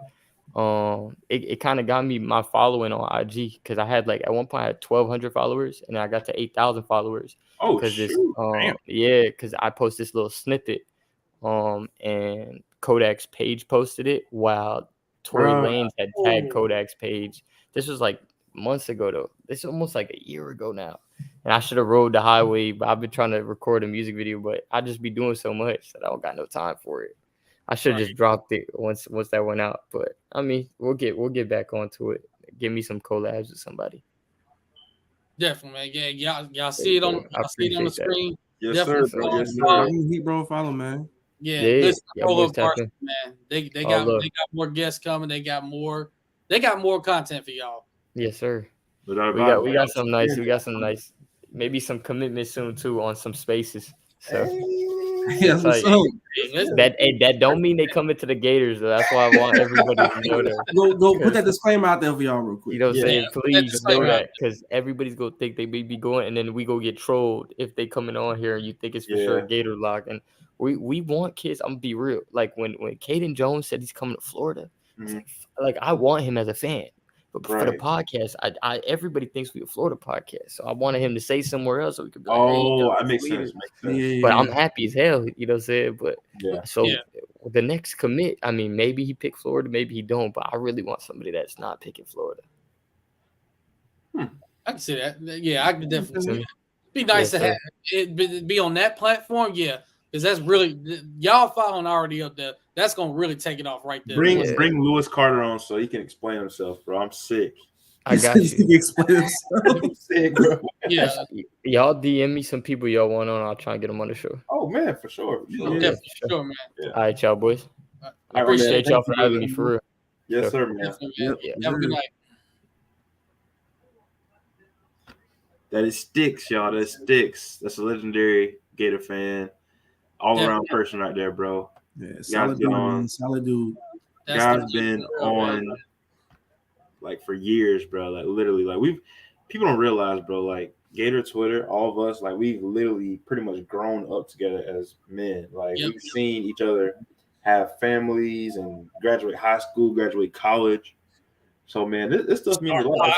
Start podcast, yeah. Bro, like literally AB hit me up one day. I don't know if y'all know our history, but AB hit me up one day because like I don't know what I was doing. I was chilling. I think it was during the pandemic, and I wasn't really doing anything. I was just kind of like finishing up school. And AB was like, "Yo, Jerry, we're doing this podcast, bro. Like, you want to join?" I'm like, "I kind of want to do a podcast, low key." And so when I think it was like January or February of 2021 when we started it up, but we were already planning it, kind of getting everything together. And we started out on Anchor. And Anchor, Anchor, it was legendary. Bro, that was the legendary time. And then we kept going, bro. And then we started another podcast, and we got Darnell and Marcus on there. and that's it was full court press. Now it's indisputable evidence. And yeah, man, we've been running since then. And shouts out to our guys, Talking Sauce. Talking Sauce put us on to StreamYard, and they helped us kind of get that stuff together. And that's how we started doing live streaming. And then we decided to bring my dog Mark, because I was telling AB, I'm like, bro, we literally get Marcus on all the time. We might as well have my boy as another co-host on here. So that's how we got Marcus on, bro. And it's just been evolving since, bro. I mean, and real quick, this is what's crazy. Marcus, Jared, I never told y'all this. Jared, when you messaged me about Marcus being another co-host, I was literally like 30 seconds away from messaging you about that. Like, at this point, let's just bring him on as another co-host. I was about to message you about that. I was like, and then you hit me up. I was like, dang. I was like, this man read my mind. So y'all was on the same page about the kid. On the same page. Because didn't we just do a podcast with Marcus? Yeah, we did like back-to-back shows with Marcus. Yeah. His fourth appearance. It's like at this point, we got great chemistry already. Yeah, I was like, bro, Marcus has got great chemistry. So let's just bring him on as another co-host. Marcus is literally like family, bro. I'm like, let me bring this man on here, bro. He's literally right here, man. That's my brother, basically, man. Like, no, bro. We literally, before there was even a podcast, we talked about stuff like this all the time, bro. Days in the dorm room, playing games, chilling, talking about football, going through pain of watching the Gators losing basketball. Like, we was already on this before, all the social media. I had to bring up Mike White, man. Hey, man, it was dark days, but that's what it was. It builds character. He's never getting forgiven over that Texas Southern game. No, that's unforgivable. Look, I know the Lord wants us to forgive. That was fake. I understand that, but that's unforgivable there. Especially if it was at home and you get blown out. That's unforgivable. Hey man, at least they made the tournament and we didn't. So I mean, that's the only saving grace, if you can even call it. They would have never tournament. I swear. They started out like 0-7, then they just freaking started killing people. They first started 0-7. They first win against us on our court. I was like, yeah, we did. We was ourselves too. Like, hold on, we might have a squad this year. And then we beat Florida State, who was absolutely trash. Oh, that's what I'm saying. Like, we actually somehow beat them, and it's like, okay, we got something. We finally got the monkey off our back. And I was like, oh yeah, they really not all that this year. Yeah. and then we lost to Texas Southern. I'm like, it would beat Ohio State too. Trash. Yeah, we on the buzzer beater from Tyree Appleby, who's no longer at Florida and is now at Wake Forest. I'm sure he's going to do pretty solid there. I'm sure his sister's going to be okay over there, cheering her brother on and not beefing with you no more. She got my wish you the best of luck. She got my account suspended. His sister got my account suspended. Never forget. I mean, Jerry, you always get your account suspended. Yeah, you always get your account suspended by somebody. By the way, there's an update on Leah over here. Leah's knocked out. She's knocked out. Is she on the phone sleeping? Yes. We gotta talk about this little arrangement Leah trying to get us to do here. Like, I know.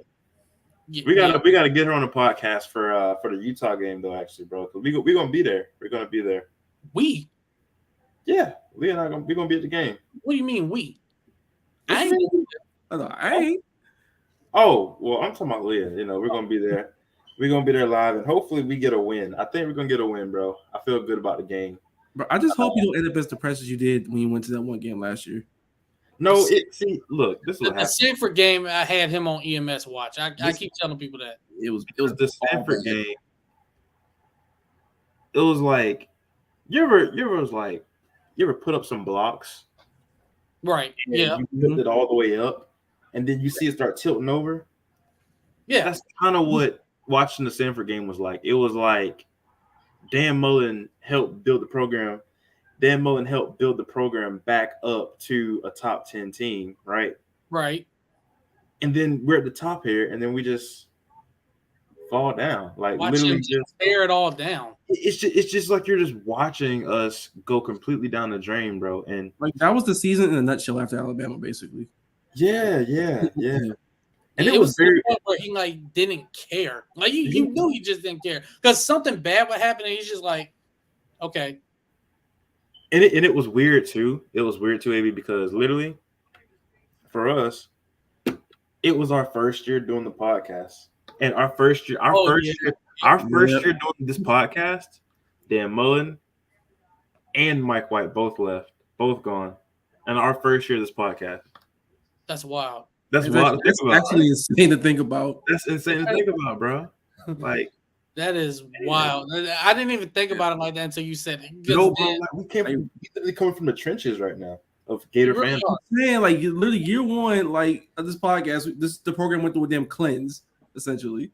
We literally, I don't know if we'll ever have that much content to ever put out again, because you had to think about it. Like, we had the Emory Jones AR-15 saga last year, starting off from the back. From the jump. Because you were at that game, the FAU game. Yeah, I was at the game and literally sitting there, I'm watching it and I could feel it. I could see the fans, and I knew. I was like, matter of fact, I think I told y'all. I think I might have called y'all, and I was like, I don't feel good about this year. And y'all were like, Jerry, just calm down. You're overreacting. I'm like, I don't feel. I told you I don't feel. Okay, first game, whatever, not good, but I mean, then the second game happened. I was like, yeah, it's like we shouldn't be turning the ball over this much against a bad USF team, right? Especially when we got out like 28-3.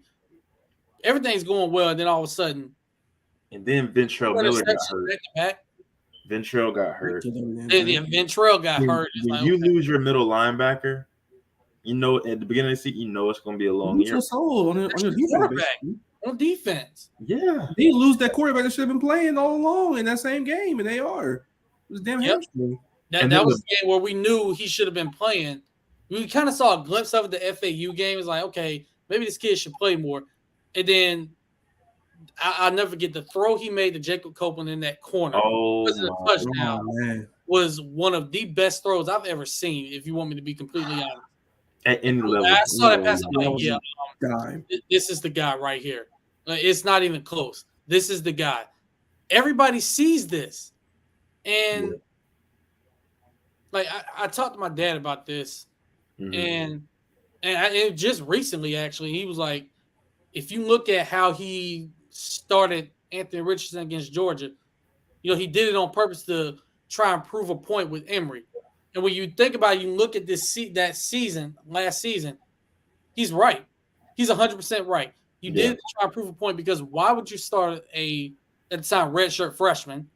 It was blatant, a redshirt freshman against that defense that just had 15 players drafted in this past draft. Why would you do that? Yep. And it's like, that's basically your ha-ha moment if you're Dan Mullen, saying, hey, I told you. No, you just made yourself look worse by doing that, because you put this kid in a vulnerable position. He's not ready for that kind of defense. He's not ready to face that. That was the game where you have to start Emory, and if he doesn't do well, then you kind of bring him in and you make life easy for him. And guess who scores the only touchdown? Yeah. Emory Jones. Yep. And Dan Mullen did not do that. He pretty much threw the kitchen sink at this kid, and defensively, we were in the game if you watched it. We were. Like, the fact I was at that game, like, we were feeling okay.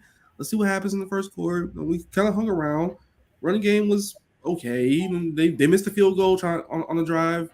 And it's then the turnover deep in our own territory happened.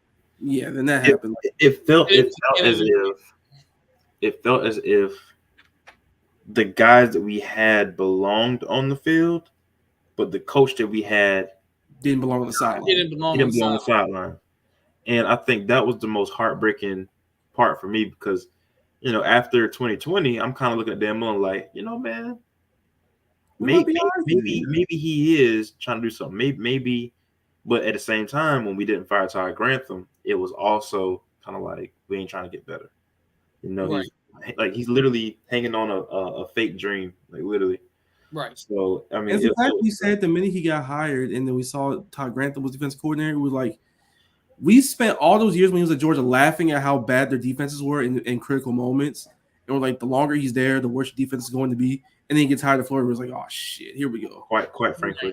And then we started off okay. Then it was like, okay, we might have some. Then we believe. And then second year, okay, we got some pass rushers. We're not that great, but we can get after the quarterback. Mm-hmm. Okay, I feel okay. Not bad. It's encouraging. And then the next year happens, we have a generational offense, and then defense is generationally bad. And I want to ask y'all too. I want to ask both of y'all, because as we know, the first year for both Jim McElwain and Dan Mullen were actually very good, considering where we were the year before. Right.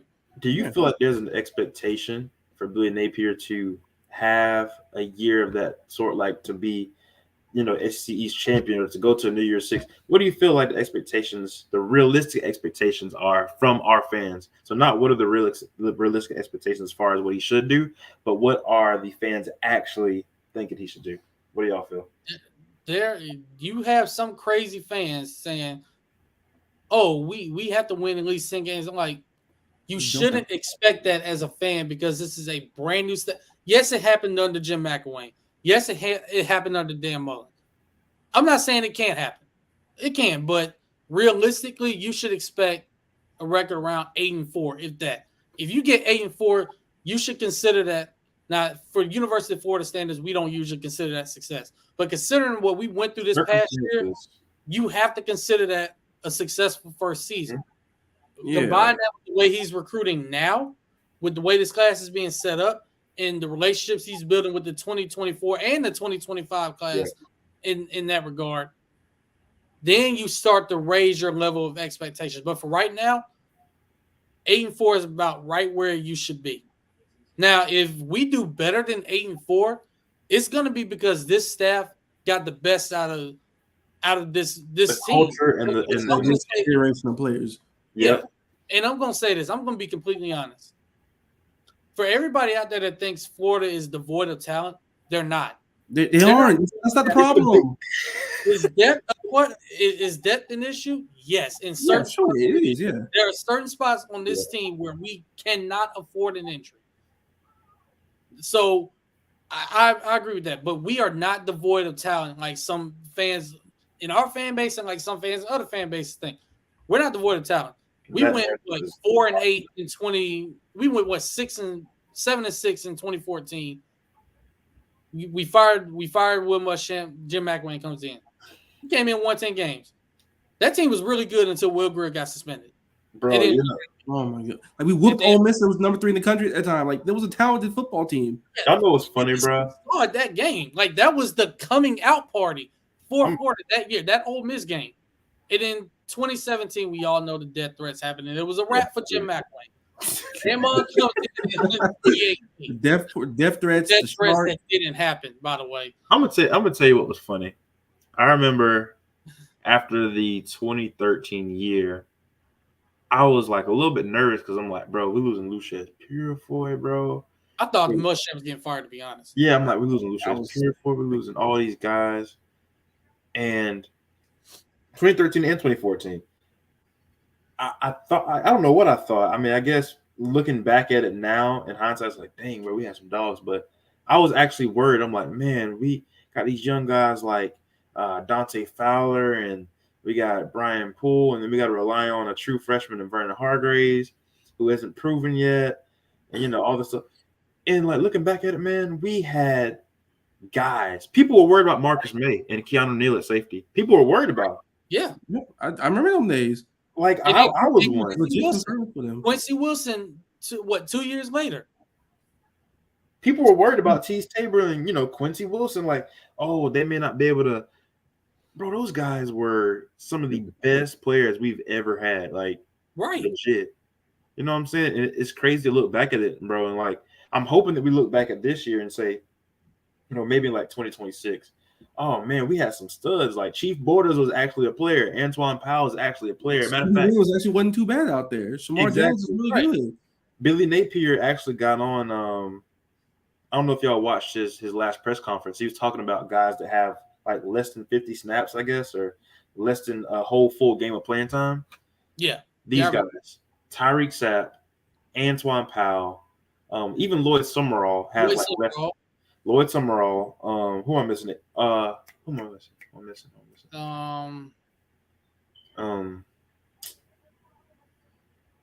Chief Borders. Chief Borders is one. Yeah. Derek Wingo doesn't have a lot of playing time like that. Right.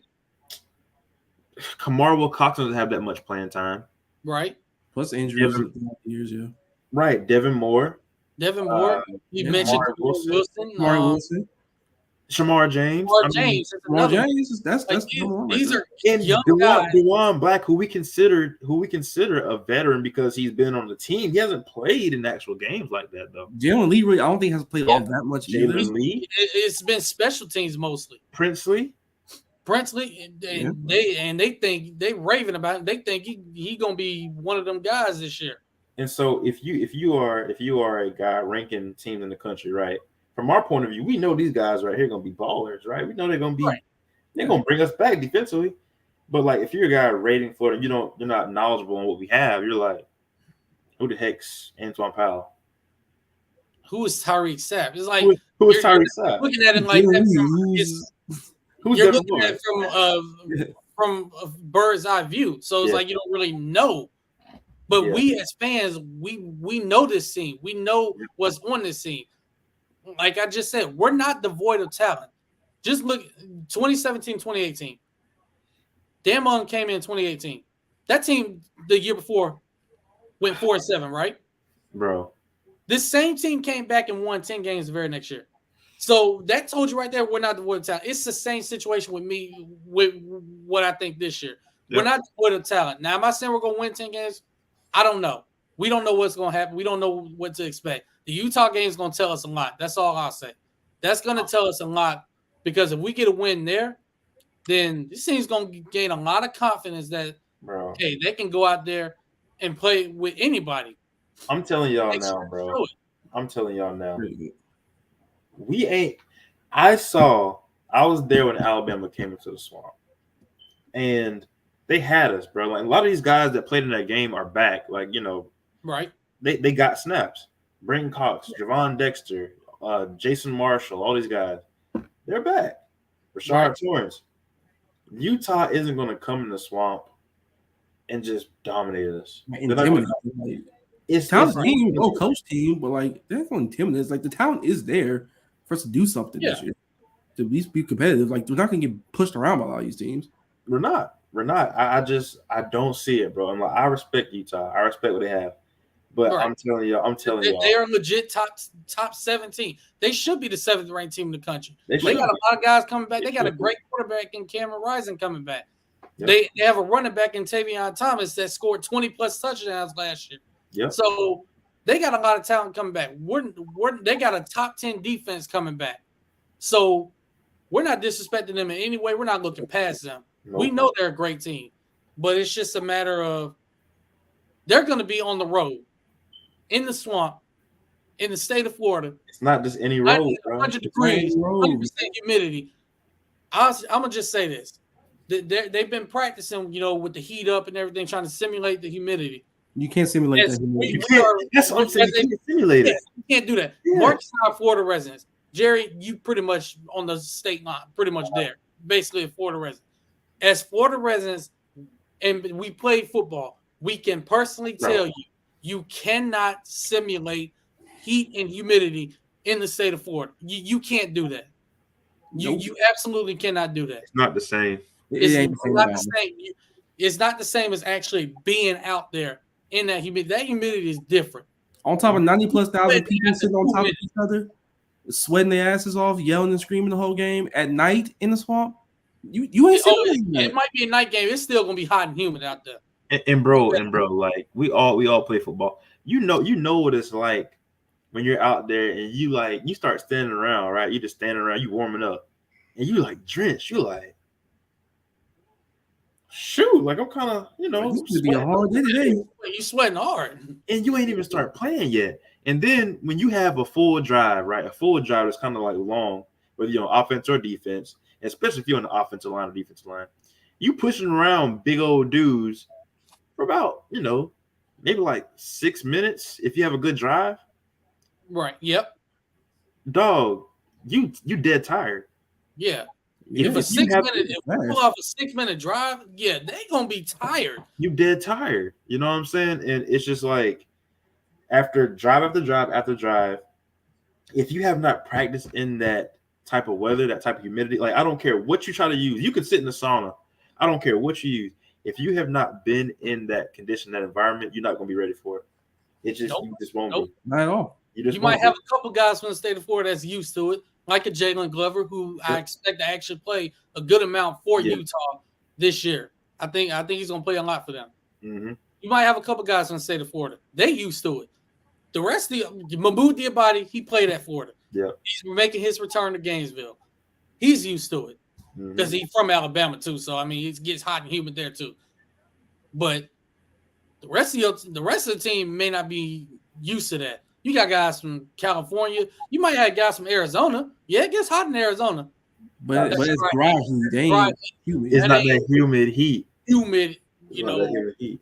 It ain't, hot, humid like in Florida. That dry heat. It's still hot. Now 110 degrees still hot. There ain't nothing to play with now. I said ain't nothing to play with, but you ain't adding the 100% humidity to that. They just you can't simulate it. You can't really know what it's like until you just get there, get off the bus, put pads on, and run down for kickoff. Like you don't know. Right. And you start feeling your arms and hands tingling after you done sweat a few times. You get a little tired. Like where the water at? Yeah, where the water, where the electrolytes, where everything at, man. Where the salt packets? Salt packets, all that. Pickle jars if that's what you want, man. Yeah. It's insane, bro. Like I'm just ready for next Saturday, bro. I'm ready. Bro, I will be there live. I'm gonna keep y'all updated, bro. I mean, I'm super excited. We're not gonna have you on EMS watch this year, are we? No, because I think like for this game, I have high expectations, but at the same time, I'm very patient and I know it's going to be a process. You know what I'm saying? So, like it's a game where there's a decent chance that like it could come down to the wire. It could go either way. My biggest prayer is that AR-15 doesn't get hurt. Yeah, that's the only thing I'm worried about. Please don't get hurt, AR. Yeah, please don't let that happen. We already dealt with some nicks and bruises in camp. Like guys like Pearsall are back practicing, and Jason Marshall's back practicing. So that's good because we're gonna need them boys in the worst way. Yeah. So we're gonna be breaking down this game a little more this week, a little more next week, especially next week. But in breaking them down, like I recently watched because it was on yesterday. They had the Rose Bowl on when they played Ohio State. So watching that game, now we know that we're not going to throw the ball as much as C.J. Stroud did, and one of our receivers is going to have nearly 2 million yards on them. Like that's just not going to happen. Yeah, we're not going to cover Jackson Smith-Njigba with a running back like they had to at that time. Yeah, we're not going to. Man, they say it was a running back. Like, yep, he's finna get targeted all game long. But in going back and watching that game, Utah led for most of that game. If you really go back and watch it, they led for most of that game. And Ohio State, a lot of that team sat. So that's like their receivers. Garrett Wilson was out. Chris Olave was out. That's why you saw Jackson Smith-Njigba basically show you he's still a number one receiver. And he pretty much had a field day on that. Could have came out last year and been probably, shoot. Could have been a second, third round if he came out last year. Maybe even if he came out last year, he definitely would have been a first round pick. Yeah, he probably would have been. There's so many He's nasty. That game itself would have made him a first round pick. But I'm watching this game and I'm like, the players that I know concern me for Utah offensively is Tavion Thomas is one because that kid's a heck of a running back. He's a pretty big guy too. You got to wrap up. You got to bring. So he's a big guy. So he's one of the guys that concern. Cam Rising is athletic. He can run. They're athletic. You have to be aware of the RPOs with him as well. He reminds me of probably a crazy comparison, but Josh Dobbs. I can see that, yeah. It's not insane, actually. He's a very good That's not a bad comparison. Yeah. And they do run a lot of 12 personnel, so you got to be ready for that. Yep, they have two really good tight ends that they're definitely going to try and get the ball to. So it's a lot that you have to look out for when you're scouting this team. And so those two tight ends are guys that concern me. I need our linebackers and safeties ready for those matchups. And I'll say defensively, I forgot what his name is, but one of their cornerbacks is just going to be a sophomore this year, but he's already really, really good. So he's a guy. I'm not going to target him too much, but it depends on what the matchup is. If you're able to get him in the spot on somebody like a Ricky Pearsall, maybe you can kind of exploit that matchup, but that kid is really, really good. I'll tell you that right now. So there are some guys out there that are gonna get some. And I'll say Jalen Glover is gonna get some playing time too. I think so. We all know how that recruitment went. How Florida was there, and then they kind of stopped talking to him. If he gets in the game, he's gonna be running with a little extra get up. Oh, for sure, for Yeah, sure. definitely. Like he's gonna be out there doing a little something if he gets a chance. So watching that, I'm sitting there like, okay, I think we can beat this team. We definitely can beat this team. We have to be disciplined. Can't turn the ball over. Can't have a million penalties again. You just can't be dumb. And you can't. Really, So we got film right here. This is their spring game, and so we're gonna kind of look at their offense and look at what they do and how they run it, and kind of break this down as we watch. So I think that's Jalen Glover right there. He's wearing number 1. You're a freshman. You already wearing number 1. You definitely gonna be playing this year. I'll tell you that. Tight ends off the line of scrimmage, like H-back, got him on the move. Passes out to the tight end in the flats. So these are things that we definitely have to watch for. Like this is what they do. This is what Kyle Whittingham is known for. You're gonna spread you out a little bit. Spread you out a little bit. They got 3 receivers right here. 4 receivers actually. Back over the middle. Good pressure from that lead line, actually. Yeah, good pressure. They're pretty physical defensive line too. So the guys up front, our offensive line got to be ready.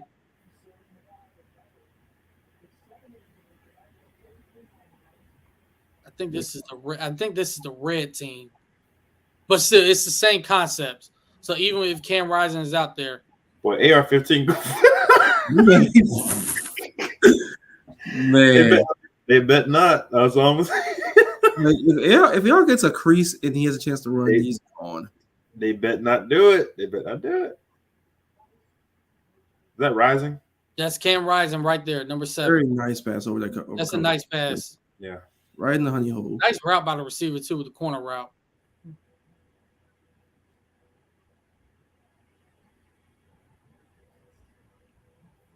They utilize the middle a lot. So yeah, you're gonna see a good amount of intermediate.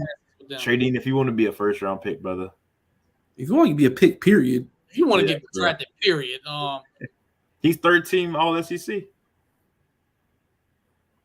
This is not really a great pass, but I mean, it's one of those passes like where can you really throw that one? See, it's simple RPO though. That's a nice grab by the receiver. That was a heck of a grab. That's a very nice grab. Jason Marshall, turn your head around, boy. Yeah, Jason Marshall, keep your head on swivel, turn around. Oh my! What this defensive back just did. Turn around, look for the ball. Their offense isn't. Ooh, one-hander. I didn't even notice that. That was cold. Like their offense isn't like groundbreaking or anything like that. Execute like the littlest details. They're physical. They use the tight ends a lot. They try to get the ball. Move? I think he was on the other side on the first team defense. So we're kind of breaking this down for y'all and looking at this film. As you see, they got a non-contact yellow striped jersey on them too. Can't touch them. So, that's a nice pass. The way to the needle, right? He threaded the needle right there. Very nice. So this is what you're gonna look for. Now they're not showing a whole lot, but like I told y'all, Cam Rising can run too. So when you're looking at these RPOs with the running backs, you have to take into account that he's a potential running back as well out there. So I need my defensive ends, Brendan Cox, Presley Umemielen, set the edge. Set the edge. Don't bite on none of the fakes. Just set the edge and be ready for whether the quarterback comes out. And be ready for time. Glove was nice, bro. You know what's crazy? He is far and beyond. Like he looks like the fastest guy out there. Will Glover. He's really not that close. You can tell he's a Florida kid, bro. You can just tell. He's faster than everybody out there. And don't let that fool you. Don't let that height fool you either. He's only 5'7", but he packs a punch out there too. Good pass. Yes, He's a Low compact. center of gravity, so he's gonna be hard to tackle. The tight ends again, they're utilizing the tight ends. Yes. Back in motion into the formation. I was stacked up high. Got him on the move. See, that's just a great play by the defense because see, the end set the edge, stayed home, didn't try and go upfield too much and pretty much put himself in a vulnerable position. Utah is well coached. Hold on, why is this quarterback getting hit but Rising? Come on now. He's a backup for a reason, you know. He's probably going against the ones too. If Cam Rising get hurt, you're gonna need him. Hey, you're right, but I guess this is what they like to do a lot of bulls with the ones. You see a lot of different formations here. Like they have a lot of, shotgun. There it is. Oh wait, that's not him. That's not Cam Rising, but that's like I said, the quarterbacks are running, so you have to look for that as well. You have to look for that. Be aware of that. This defense looks familiar, but I ain't gonna say a lot.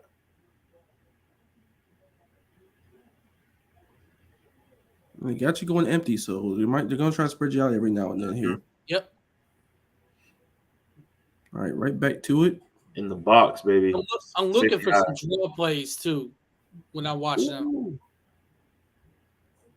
Defense got a field, but they got, like I said, too far upfield. Yeah. They didn't really set the edge right there, so he had an open lane. What the?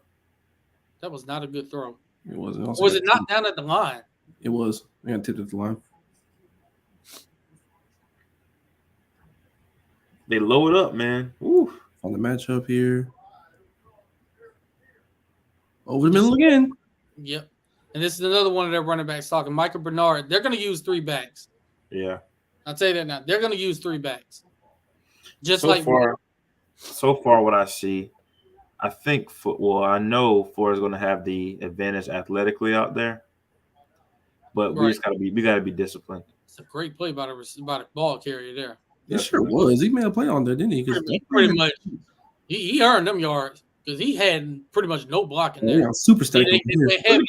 They went heavy in 12 personnel right there. Just not great blocking. But you see what they're trying to do here. They're trying to get you on the edge. They're trying to bully you out there. They're trying to find matchups with them. And now they got trips left, stacked. TD. Right up the middle. Got you spread out. Oh, he fumbled. Holy wow, cow. I thought it was a touchdown. Yeah, they do. But hey, see what they're trying to do here. Get you spread out and run up the middle on you. Yeah, there's a bunch of different formations that you see. Yes. Great push by the offensive line, by the way. Oh, he got in there. Yeah, that's a touchdown. That's not a fumble. That shouldn't have been a fumble. Oh, they ruled it a fumble. Oh, I'll be damned. Bro, Glover is easily the most electric guy out there. Good gracious. And that's going to be a nice 1-2 punch for Tavion Thomas and Jalen Glover. But I think Michael Bernard's going to get some playing time too. So they're going to, like I said, they're going to have 3 guys, but I think it's going to be more of a 1-2 punch. I think Glover's going to get a lot of playing time for them. So kid's very good. I mean, he's stocky, but he's more the speedier back between him and Thomas. Oh, nice. We see what they're trying to do. You're seeing a lot of different formations. You've seen the spread. You've seen trips stack. You've seen you got 2 wing backs right there. So you got formation, everything in between, really. Yep. You've seen 12 personnel with 2 to 3 tight ends in the game. They are a very solid team, man. They are. It's not going to be a walk in the park. No, it's not. They're defending conference champion for a reason. At least not in the first half. Yeah. This is not going to be easy. Hey, this is why you come to University of Florida to play these type of games, right? Playing games like this. Yeah, man. I remember that team in was 08. Hawaii, was going to be they did just beat Georgia, I believe, in that bowl game. They got clapped by Georgia that game, but they got there. They weren't defeated. Yeah. Ooh, picked them. Pick them. Nice coverage by the DB. What stands out the most for y'all in this film so far? Just for me, it's the different formations. You see the different ways they try to beat you, but Exactly. Kyle Whittingham's been like this though. He's been doing this since he's been at Utah. So it's mostly that, and the fact that defensively, they seem like they play very sound defense. They're very sound, and they tackle very well. They do. I mean, they're going to wrap up. You don't see a lot of mistakes out of them, really. Right there. There you go. They just got through talking about the defense, and you see them come up with a huge sack right there. It's going to be apparent that our offense line. Like this defense has sent guys to the league for a reason. They sent guys first round for a reason on these defenses all through the years. This Osiris Torrance pickup looks great right about now. It does. That was a guy who needed. Nice catch. And he was actually, speaking of Osiris Torrance, he was named second team AP All-American, preseason All-American earlier this week. So, yeah, that pickup's looking really, really nice right about now. I'm looking for my guy Kingsley to be the man. Yeah, Kingsley, I say Kingsley and Richard Garage are the two guys I'm going to be looking. And we got Braun back, right? Yeah, Josh Braun is going to be the sixth guy. They feel comfortable. They definitely feel comfortable playing him. Ooh, Richard Garage and Michael Tarquin. I'll say Tarquin also. Yeah. Those three guys are the three guys that I'm going to be looking at. Has Tarquin improving, bro? They said he's improving. Okay. They said he's improving out there. Shout out Coach Sale. The JUCO kid we got looks like he could be. I think he was JUCO, right? They got it transferred in. Jordan Herman. Yeah. Herman. Yes. Yeah, I think he might be in a rotation if somebody goes down.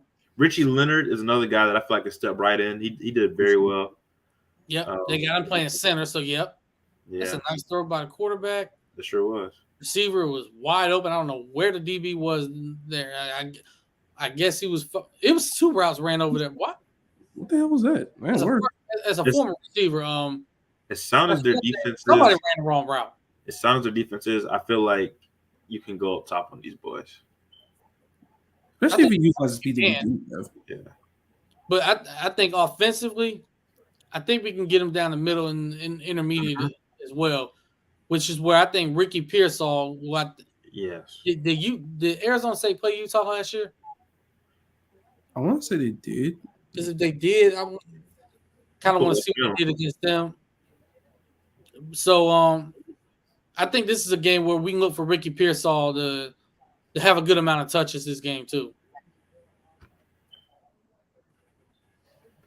So we're gonna look that up and see. There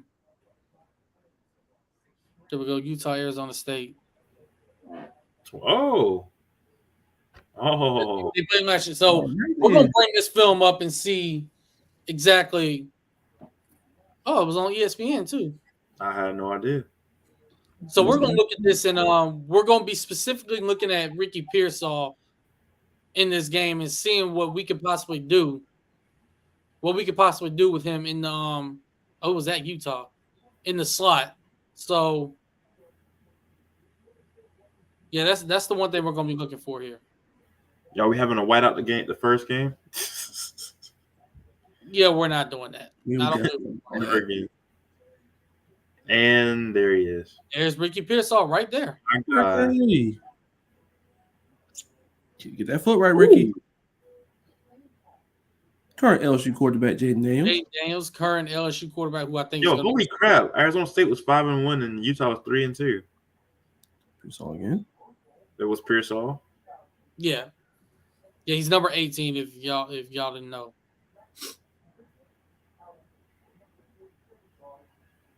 Oh yeah. Ooh, I know that hurt. Tight end, man. Ooh. I didn't realize Utah was 3-2 at this time. Yeah, like they started off real slow, and then they started racking up wins. Then the Oregon games happened. They just clamped them up. Yeah, they were one of those things that got better as the season went along. That's usually how Utah goes, though. Like they'll be fine early on in the season, but like when they start getting the conference play, they really start getting going. Right. He dropped the ball. Look at this. Dead in his hands. Dead. Oh my god. No, You let it hit your pads. You're supposed to get your hands out there. that's crazy. Wide open. Oh Wide my. That should not happen. But you know why it happened? Todd Grantham. He pulled a Todd Grantham right there. That's what I said in that spring practice, in the spring game over there we just watched. They bring the linebackers a lot to try to get pressure. And when you do that, what area of the field does it open up? That middle is freaking. Yep, exactly. Which is why they did that because they had Devin Lloyd at the time. So I mean, I'd probably bring him a little bit too. But yeah, you brought both of them. Like that's not. Let's see if they try it this year. I hope they do. Here again, outside. Nice. They don't go deep a lot, but when they do, it's usually 20-yard pass. Let's see. But see, this is why I was saying down the field, down the middle. They're not getting that on us. They're not getting that on us. Nope. Yeah, I think Jason Marshall and Avery Helm or whoever's starting on the other side, because we know Marshall got a spot locked down. So I think those two guys are going to be able to. He's gone. He's gone. Thank God. Number was 18. I think he gone. He was killing in that bowl game, bro. Oh my God. Oh yeah, he was because he ran a kickoff back. Yeah, he was cooking. Cam rides and running the ball right there. His legs. That changed their season when they put him in as starting quarterback. Mm-hmm. Yep, it changed their entire season. This is what you have to account for. This is what you have to be aware of. He's very, very athletic. So these are the things. If you're Patrick Toney, this is something that you definitely have to key in on. Thank God they practice against Anthony Richardson all the time. He's very mailman-ish if you stop and think about it. Let's see. Ooh. It's a nice tackle. Heck of a tackle right there, bro.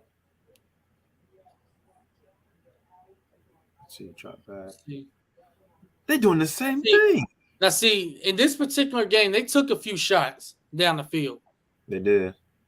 Now, this is Arizona State back on offense. There's Pearsall in motion. Ian did not set the edge. And this is why I say the speed could be a huge factor in this game. Yep, I agree. 100%. Could be huge. I wouldn't mind seeing an Xavier Henderson sweep. Does he have the speed this time for that? I hope so. That's actually, oh man, he fumbled. But that was a terrible play from the beginning because when you look at it, the quarterback's running for his life. Also, look at my boy Devin Lloyd out there, number 0. Why did he do this? I don't know what that was. Like he just dropped the ball. Was he trying to position it back to his other hand? He was trying to extend. Yeah, he was trying to extend the play. And see this right here, getting him out of the pocket. We have to find a way to keep him in the pocket. Don't let him get outside the pocket. We have to keep him in there. And when he does get that middle locked up, the tight end's gonna kill you if you let him. If you're not careful. Yeah. This is a good football team, people. This is not gonna be a walk in the park. And they're very tactical. Very tactical. Oh man, what a pick. He was down. Yeah, it was a great interception. But you know what? What caused that is the pressure that the defensive line got on him. So then the receiver fell down. That also helps, but I mean pressure got there too. But the pressure forced the earlier throw, a quicker throw to what he wanted. So the defensive line get pressure on him. Brandon Cox, if you see an opportunity, you know what to do. That's type of block I need to see out my offensive line. Yep. Get to the second level. Get a helmet on the helmet. Road graders, maulers. See that, AB? Look at that. They bring that pressure. Yep. Look at that. Every time, bro. Every freaking time. Oh, Every man, time they bring the great pressure, run it after the catch right there. really was. Look at that. It brought the linebacker. Yep. You're right. You're right. It happened in the spring game too, bro. I'm telling you, they're gonna keep doing it, and I'm thankful for it. Do it. Now we got I think we got a penalty or a timeout right here. It was a timeout. See, they got the box stacked, but Let's see. Oh, that was beautiful. touchdown. Got him. That was beautiful. Beautiful play design. Get everybody going one way. Quarterback rolls out the other. And also, if y'all don't know this quarterback that we're watching for Arizona State is now LSU's guy. So yeah, so so keep that in mind also. Keep that in mind also. Very good player we're watching here.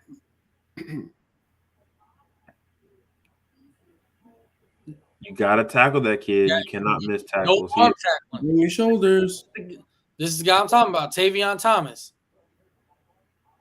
About 6 feet, 230 pounds. Ooh, that's beautiful. This guy right here was a menace, bro. I'm telling you, bro. I'm so glad he's gone. Jesus. A menace.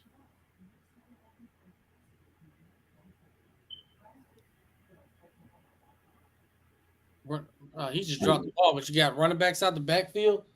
You gotta wrap up. You gotta cover. Simple defensive stuff, really, but it got to be reinforced against a team as well coached as this. Man.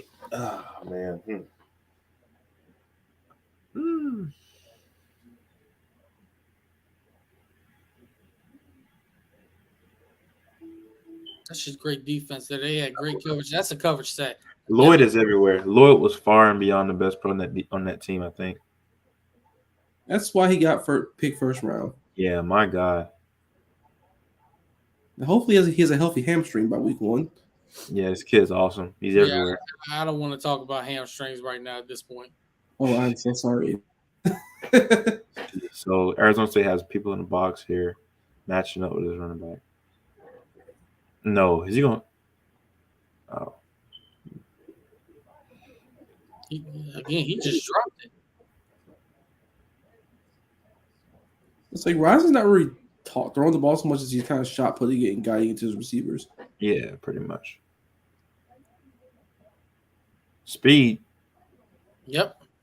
Naquan Wright's gonna have a great game. I think with him. I think all three of the guys, all four, all three. I think Lorenzo Lingard is gonna have a chance to really break one. Yeah. If he gets in the open field, goodbye. We played a team to break one in the real game, so I hope he gets a chance this time. You know, this game, I think. Well, I feel good about Florida, and my only thing is like they're gonna be like, "Oh, Florida's this and that," but really, like maybe the AP really just kind of underrated. We off last year and we won 6 games, so like, I get it.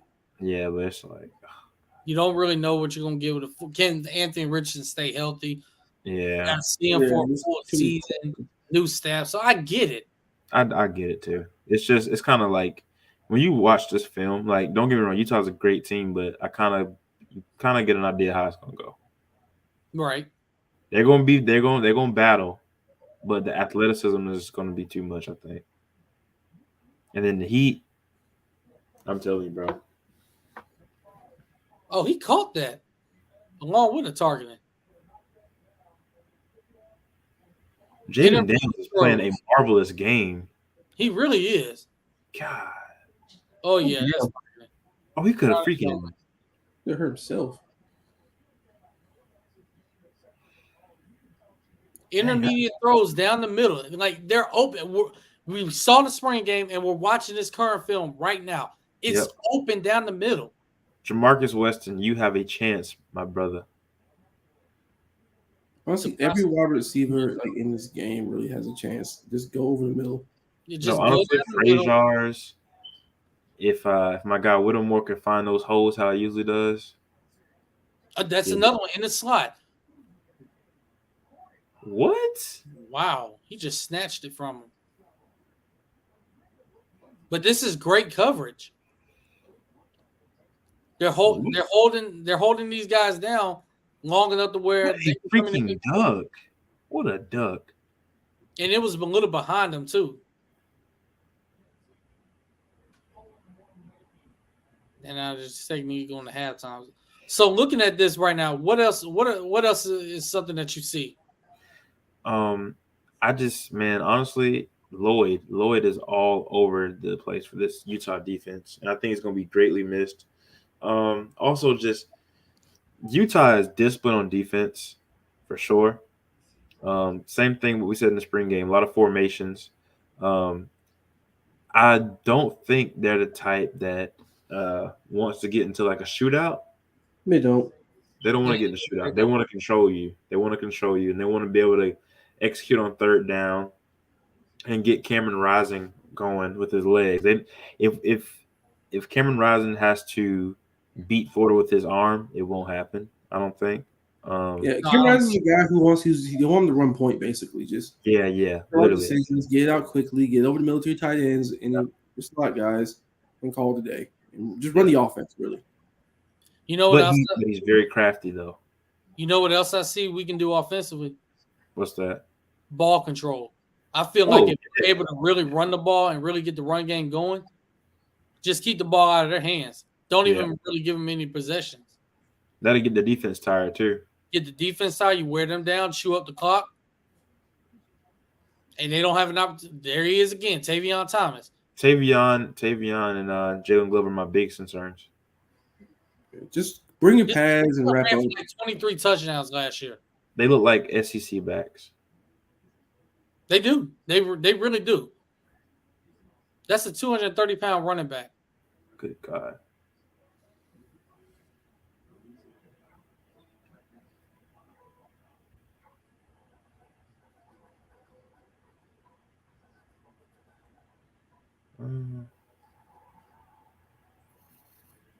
Let's see. See what they do here. Pearsall, maybe no. They took it away. Good. Yeah, they took it away. Because that was his first read, and then the safety came right over. Yep, he did. That was good. Good defense.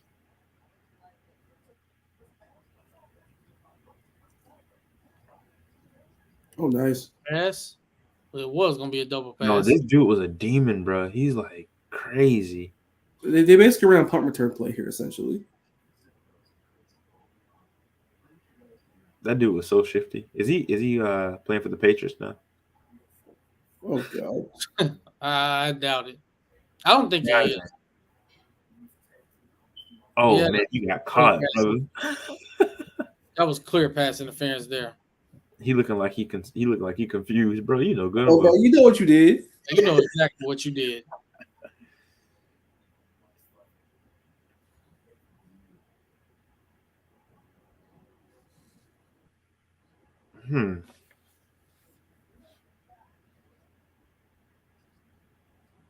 I'm glad I found this film.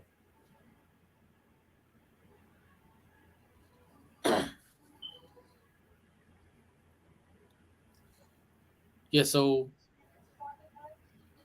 what we got here.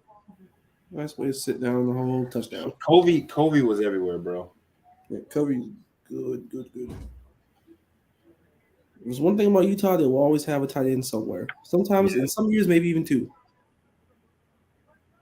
Covey and Brandon Keithy. I think it's pronounced Keithy. If you watch Rising's Eyes, you can pick him off. Yeah. Rashard Torrance should have a really good game too. Not gonna lie. It's a lot that we can do. We just gotta be disciplined. And Corey Raymond's gonna have the guys ready. He's gonna have them ready. Jaden Daniels, bro. Good God. It was Pearsall. Pearsall? Yeah, Rick. So he's 19, not 18. Oh, God. Wow. Oh, my. Damn. Nice run after the catch. It was. They're going to bring the line back? They're going to drop back, aren't they? Yeah, they're going to drop back. I'm dropping back with him. Oh, bad throw. Probably his first bad throw I've seen. Yeah, 3rd and 23. I mean, here's what it is. I was like, you really don't have a play for 3rd and 23. He is not making this jump. Get out of here. I say he does. Oh, damn. I was dead wrong. College kicking, baby. Oh my god. You don't get a lefty kicker.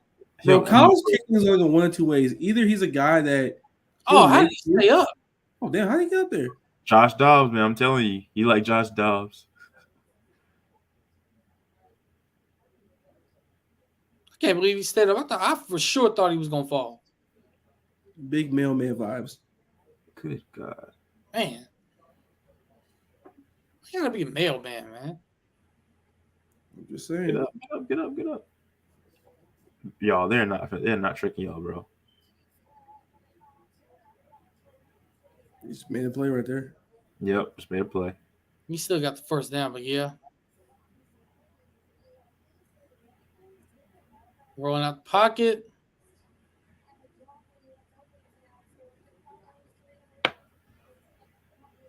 Third and 2.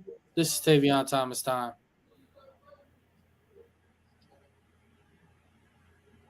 Ain't no way. Nope. Man, Phil. How you fall down, though? Yeah, but at the same time, I mean, it wasn't a great throw either. It was not. I like this right here. 4th and 2.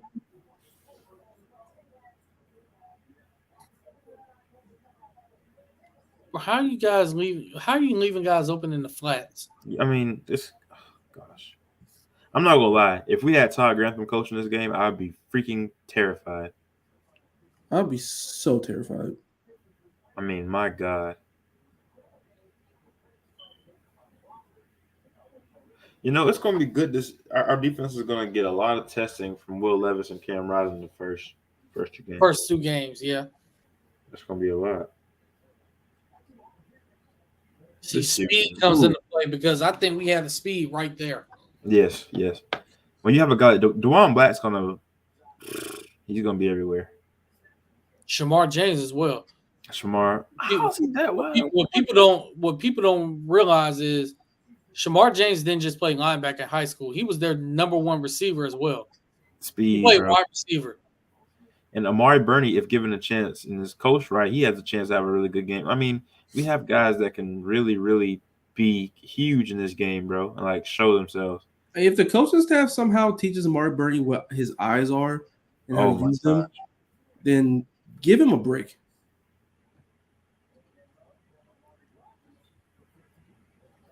Ooh. That's blocking. Good run, actually.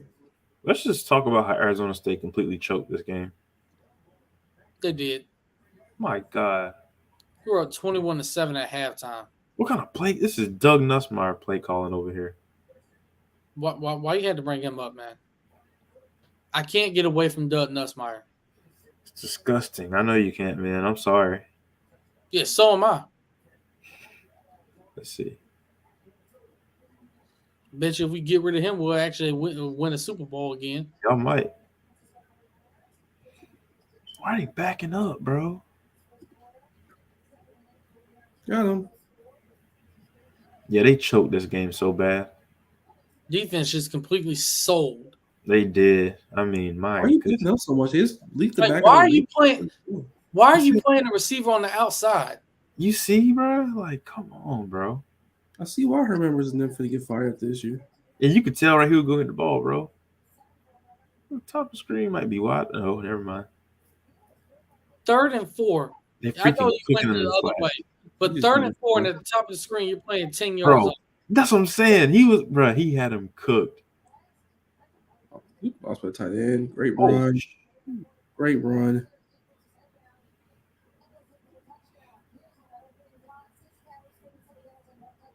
Bring the tight end over. I just saw a Taven Bryan type overplay. That was so bad. They completely choked this game away. What? You were up 21-7 at halftime. And literally, they stopped doing work. They got super cute for no reason.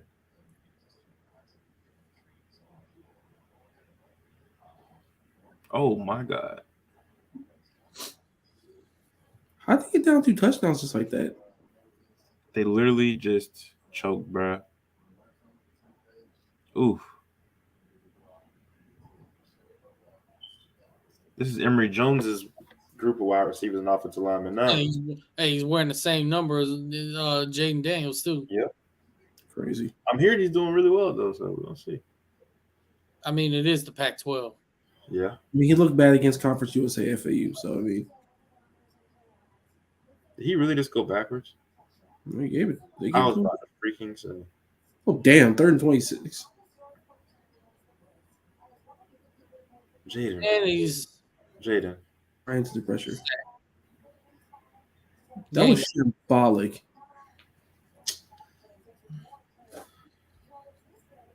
And Devin Lloyd puts the icing on the cake there. Current Jacksonville Jaguar, Devin Lloyd. Current Jacksonville Jaguar. Well, shoot, man. With that film, I am good for tonight, bro. Yeah. You and me both. Yeah, man. That was a lot. That was a lot. And again, before we go, final thoughts before we go ahead and close it out. Oh man, honestly, this is our last show of this off season.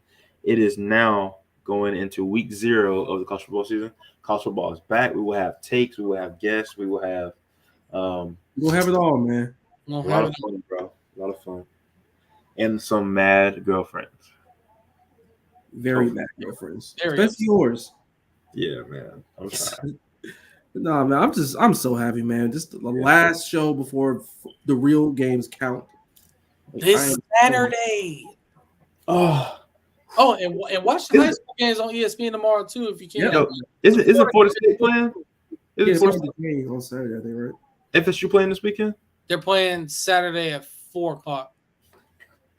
I love watching FSU games. I don't know. I'm gonna check real quick to see if it's gonna be on TV because. AB, I got you, bro. I got you. We'll definitely find a street for it. Trust me. We got you. We got you. We gonna find you. I'm looking right now.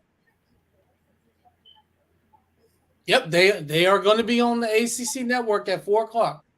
Right, bless you, bro. Oh my, it's gonna be a weekend, bro. This is gonna be great. They're going to be on the ACC network at 4:00. So okay. Yeah. Fighting Norvells. Let's get it. Let's go. We locking in. If y'all follow the roll up podcast, they're trying to tailgate in New Orleans for Florida State LSU. They apparently need Duquesne to fumble the bag and lose, because if they don't fumble the bag and they actually go in there and win, first of all, everybody's gonna be laughing. Second of all, that tailgate will be in New Orleans will be in jeopardy. Yeah. Yes. And on top of that, Mike Norvell's getting fired at the 50-yard line if that happens. He's not making it to the line. They're gonna put that on the big screen. They're gonna put that on the big screen. Mike Norvell has been officially relieved of his duties. Damn, he fired his. They're gonna put his buyout up on the 50-yard line. Tell him to sign it, or you are not leaving this field. Yeah, it ain't gonna be like Lane Kiffin when they got back from a game. He got fired on the tarmac. Norvell Pack finna be in the air, bro. Guys. And also, I want to mention that this year, if there are like highlights for the games and everything for each game, I'm going to run them throughout the course of the episode so we can kind of like look back at it and see what's up. Just break down what happened, what went wrong, what we did right, what areas we can get better in. We just want to and we just want to do that for the season and just add another element. And also for indisputable evidence, since we're going to be talking college football nationally on there, you're going to get a lot of takes on that show as well. So yeah, a lot of outside the Gator football world. Outside the Gator football. And also, we will be live on YouTube our next stream on indisputable evidence. We will be live on YouTube for the first time. Finally got it set up before we can do that. Took a while. We are now on YouTube on this platform, the Swamp Inside Florida Athletics, and on Indisputable Evidence. So y'all follow us on both YouTube channels, like, subscribe. We'll get the chats going pretty soon. So I gotta figure out how to actually get the chat on there where they can comment. I gotta figure out how to actually do that. Yeah. But I think there's somebody who's can help us. He contacted me, so I'll give you his information. And also merch. We're trying to get more merch out. Yeah, we got some out right now, but I got to get my boys to access like the password so they can kind of create as well. So got to get that going. Marcus is probably the best creative guy on here. So I don't know about that, but I guess I could do this. I heard some things. So Marcus is more creative than I am for sure. What you heard, AB? Yeah, we heard that you like that when it comes to creating things. Oh, that's designs. We heard you like that. He's also a writer, so he's definitely creative, bro. I guess you're a writer too? What exactly are you writing? You might catch me writing the next great American novel for all we know. Yeah, that's So Jerry, we have 2 writers on here. Y'all have at it. Somebody's slacking in that area. Gerald. Look, I'm not the best writer. I do my best. It's not. I'll say this.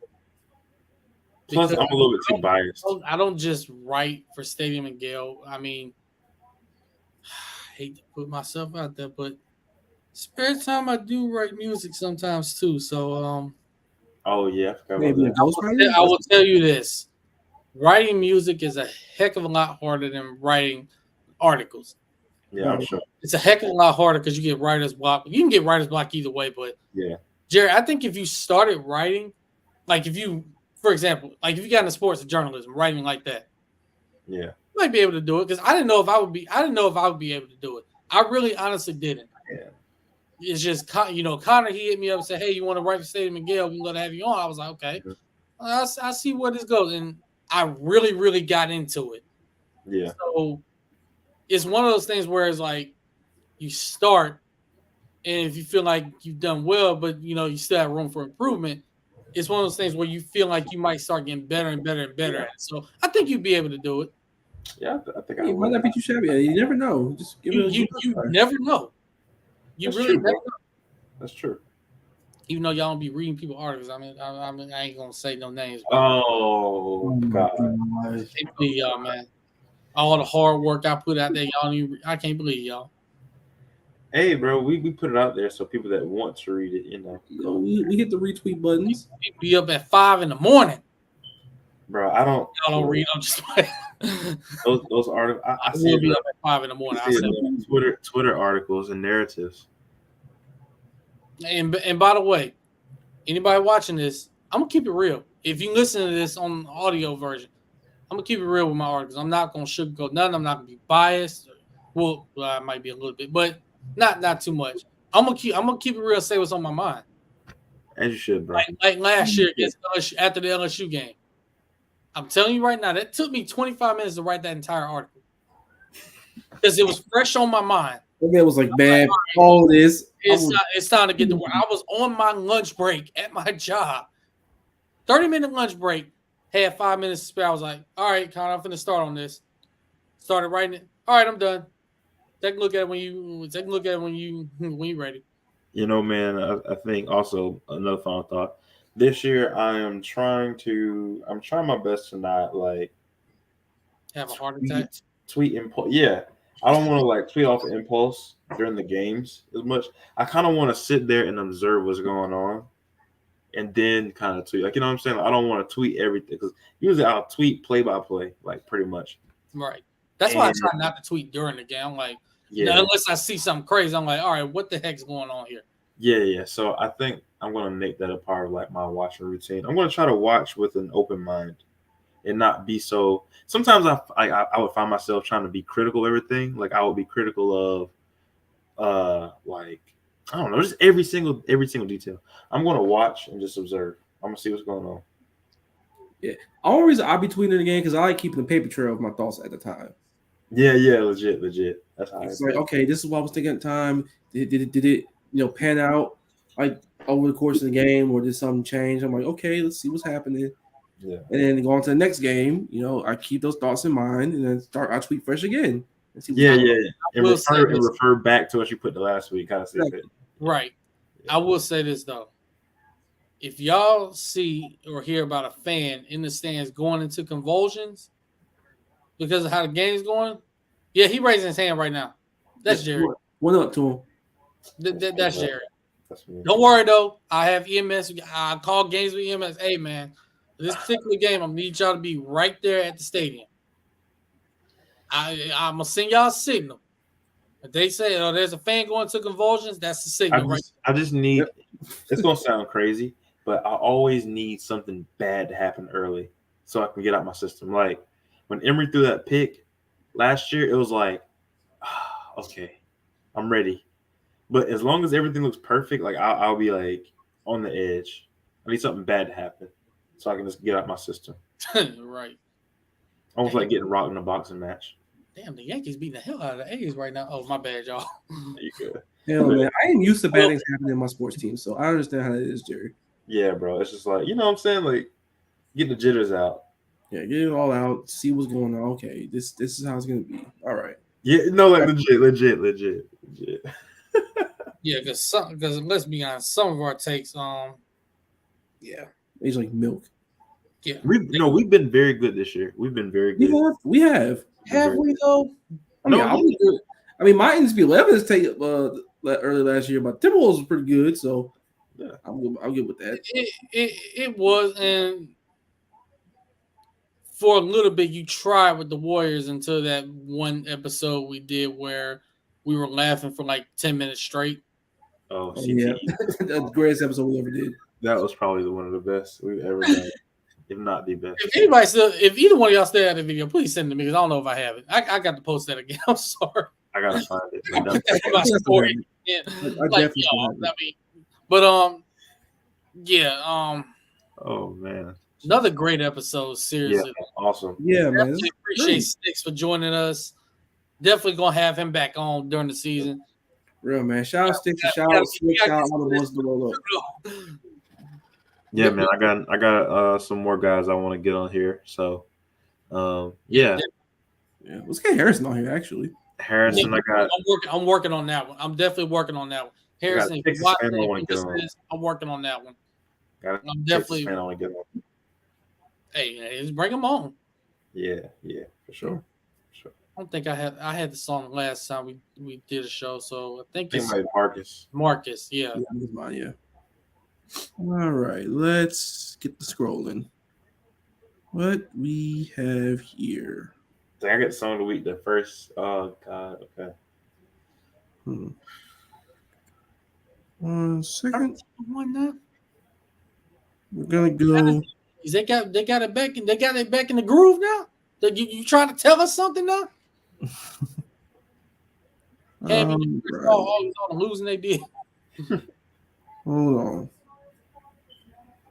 Scrolling, still scrolling. Okay, actually, let's go. Let's take it back to 2009. Okay. We're gonna go with "Throw It In" off No Ceilings mixtape by Lil Wayne. Oh, you said going in? Throw it in. Okay. Oh yeah, that is a legendary mixtape. Yes, sir. Sure. But real quick before we get favorite song on that mixtape. I would say Swag Surf, actually. That was number 2 for me.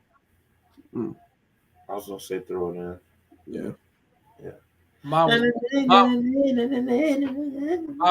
was Run This Town. He killed Run This Town. Bro. He killed him. I was like, yeah, Don't do that again, dog. Don't ever do that again. You hear me? Everything, bro. Do not. Bro, come on, man. Come on. Well, what happened? Oh Lord, we got some late breaking news.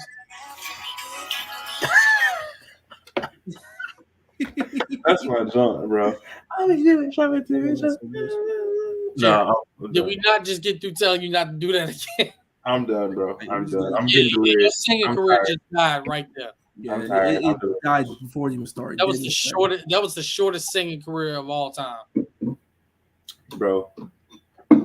Y'all send me some songs though. By the way, for my playlist, the Utah game, bro. I gotta get excited. I gotta get lit. Yeah. Well, if you listen to the end of the last show, there's one. I'm gonna be honest. Carter 3 is my go-to for Gator football games when I'm traveling to Gainesville. Hey man, and put Richmond comfortable on retweet. Put Remember what? what Babyface said. Comfortable on retweet. Remember what Babyface said. Don't you ever get too comfortable. For sure. To the left. If you want to leave, be my guest. You can step. That's it right there. That's it, bro. Well, it's been a great episode, bro. Let everybody know where they can follow y'all before we get off here. Some of us gotta go to work in the morning. Unlike down below. Crazy. You can follow me at JBreezyII on Twitter. You can follow my other backup Twitter at IamBreezyII. And you can follow my medical Twitter at MedJerry Jr. Please tell me you joking. Nah, I got a medicine. No, you got one. Yeah, MedJerry Jr. And JLamar_II on Instagram, Snapchat. Who cares about Snapchat? I'm just Jerry Brown on Facebook. It's been advertising Facebook in 2022. That is crazy. That's nasty work. My LinkedIn, Jerry Brown. What's next? Your Kick, your WhatsApp? My Kick. What's my Kick? I forgot what my Kick was. WhatsApp. Any a fish account? No. A Cash App. I can send y'all that too. Just hit me up and Don't you dare hit him up. Donations. Don't you donate nothing. Donate. Madden came out. Donations. Need that. And my fact, 2K for come out. I already got it, but I gotta upload. It's gonna take 10 hours. But anyways, yeah. But yeah, this is Jerry's medical account profile picture with the glasses. Not even, bro. Not even. Fake doctor. Insane. Anyway. Anyway, man. Marcus Davis 904 on Twitter. Marcus Davis _ on Instagram. Y'all know what it is. Per usual. No LinkedIn accounts, Facebook. I don't even know what my Facebook is at this point. I ain't used that shit in years. I know my Facebook. I'm just not gonna put it out there. I mean, if you know, you know. That's all. Yo, AB's Facebook might be the funniest thing I've ever seen. Ava got MySpace for all we know. Who didn't have MySpace? You know who's friends? MySpace back then was like you can like put music on your profile page, like put whole songs on there. Like people go to your page, you click the song, you can listen to it. I'm like, man, listen, MySpace was. I'm trying to tell you right now. You talk about hooking up in the DMs. You just had they pretty much had DMs before DMs. What? This man said you just had to be there. Yeah, you just had to be there pretty much. I'm telling y'all, MySpace back then was lit. Then Facebook came out, then they had their little run. Twitter come in, now Twitter and Instagram took over. AB's Facebook, man. I can't go on your Facebook for some reason. I think my stomach started hurting, bro. I'm lactose intolerant, so I can't go on it. Why you lactose intolerant? Put it out. Put it in there, Jerry. Oh my god. Anyway. Oh my god. Do not follow me on Facebook. Because I'm gonna be honest, I really don't get on. The only time I get on there is if Sugar King drops a funny video. Whenever he drops his video, that's the only time I get on there. Don't joins be funny. Don't joins be funny. I gotta find a shark video he did last year. If you get on Facebook like that, bro, you just follow for AARP, bro. It's about to say AARP. But follow me on Twitter. You see down below at AceWade1. Instagram at Ace_Wade1. Jerry, if you try me one more time, I'm driving to Camden County. Matter of fact, I'm gonna send Marcus. Marcus 15 minutes away, so I'm gonna send him. Oh my god. I'm gonna send Marcus. I had to. Instagram at Ace_Wade1.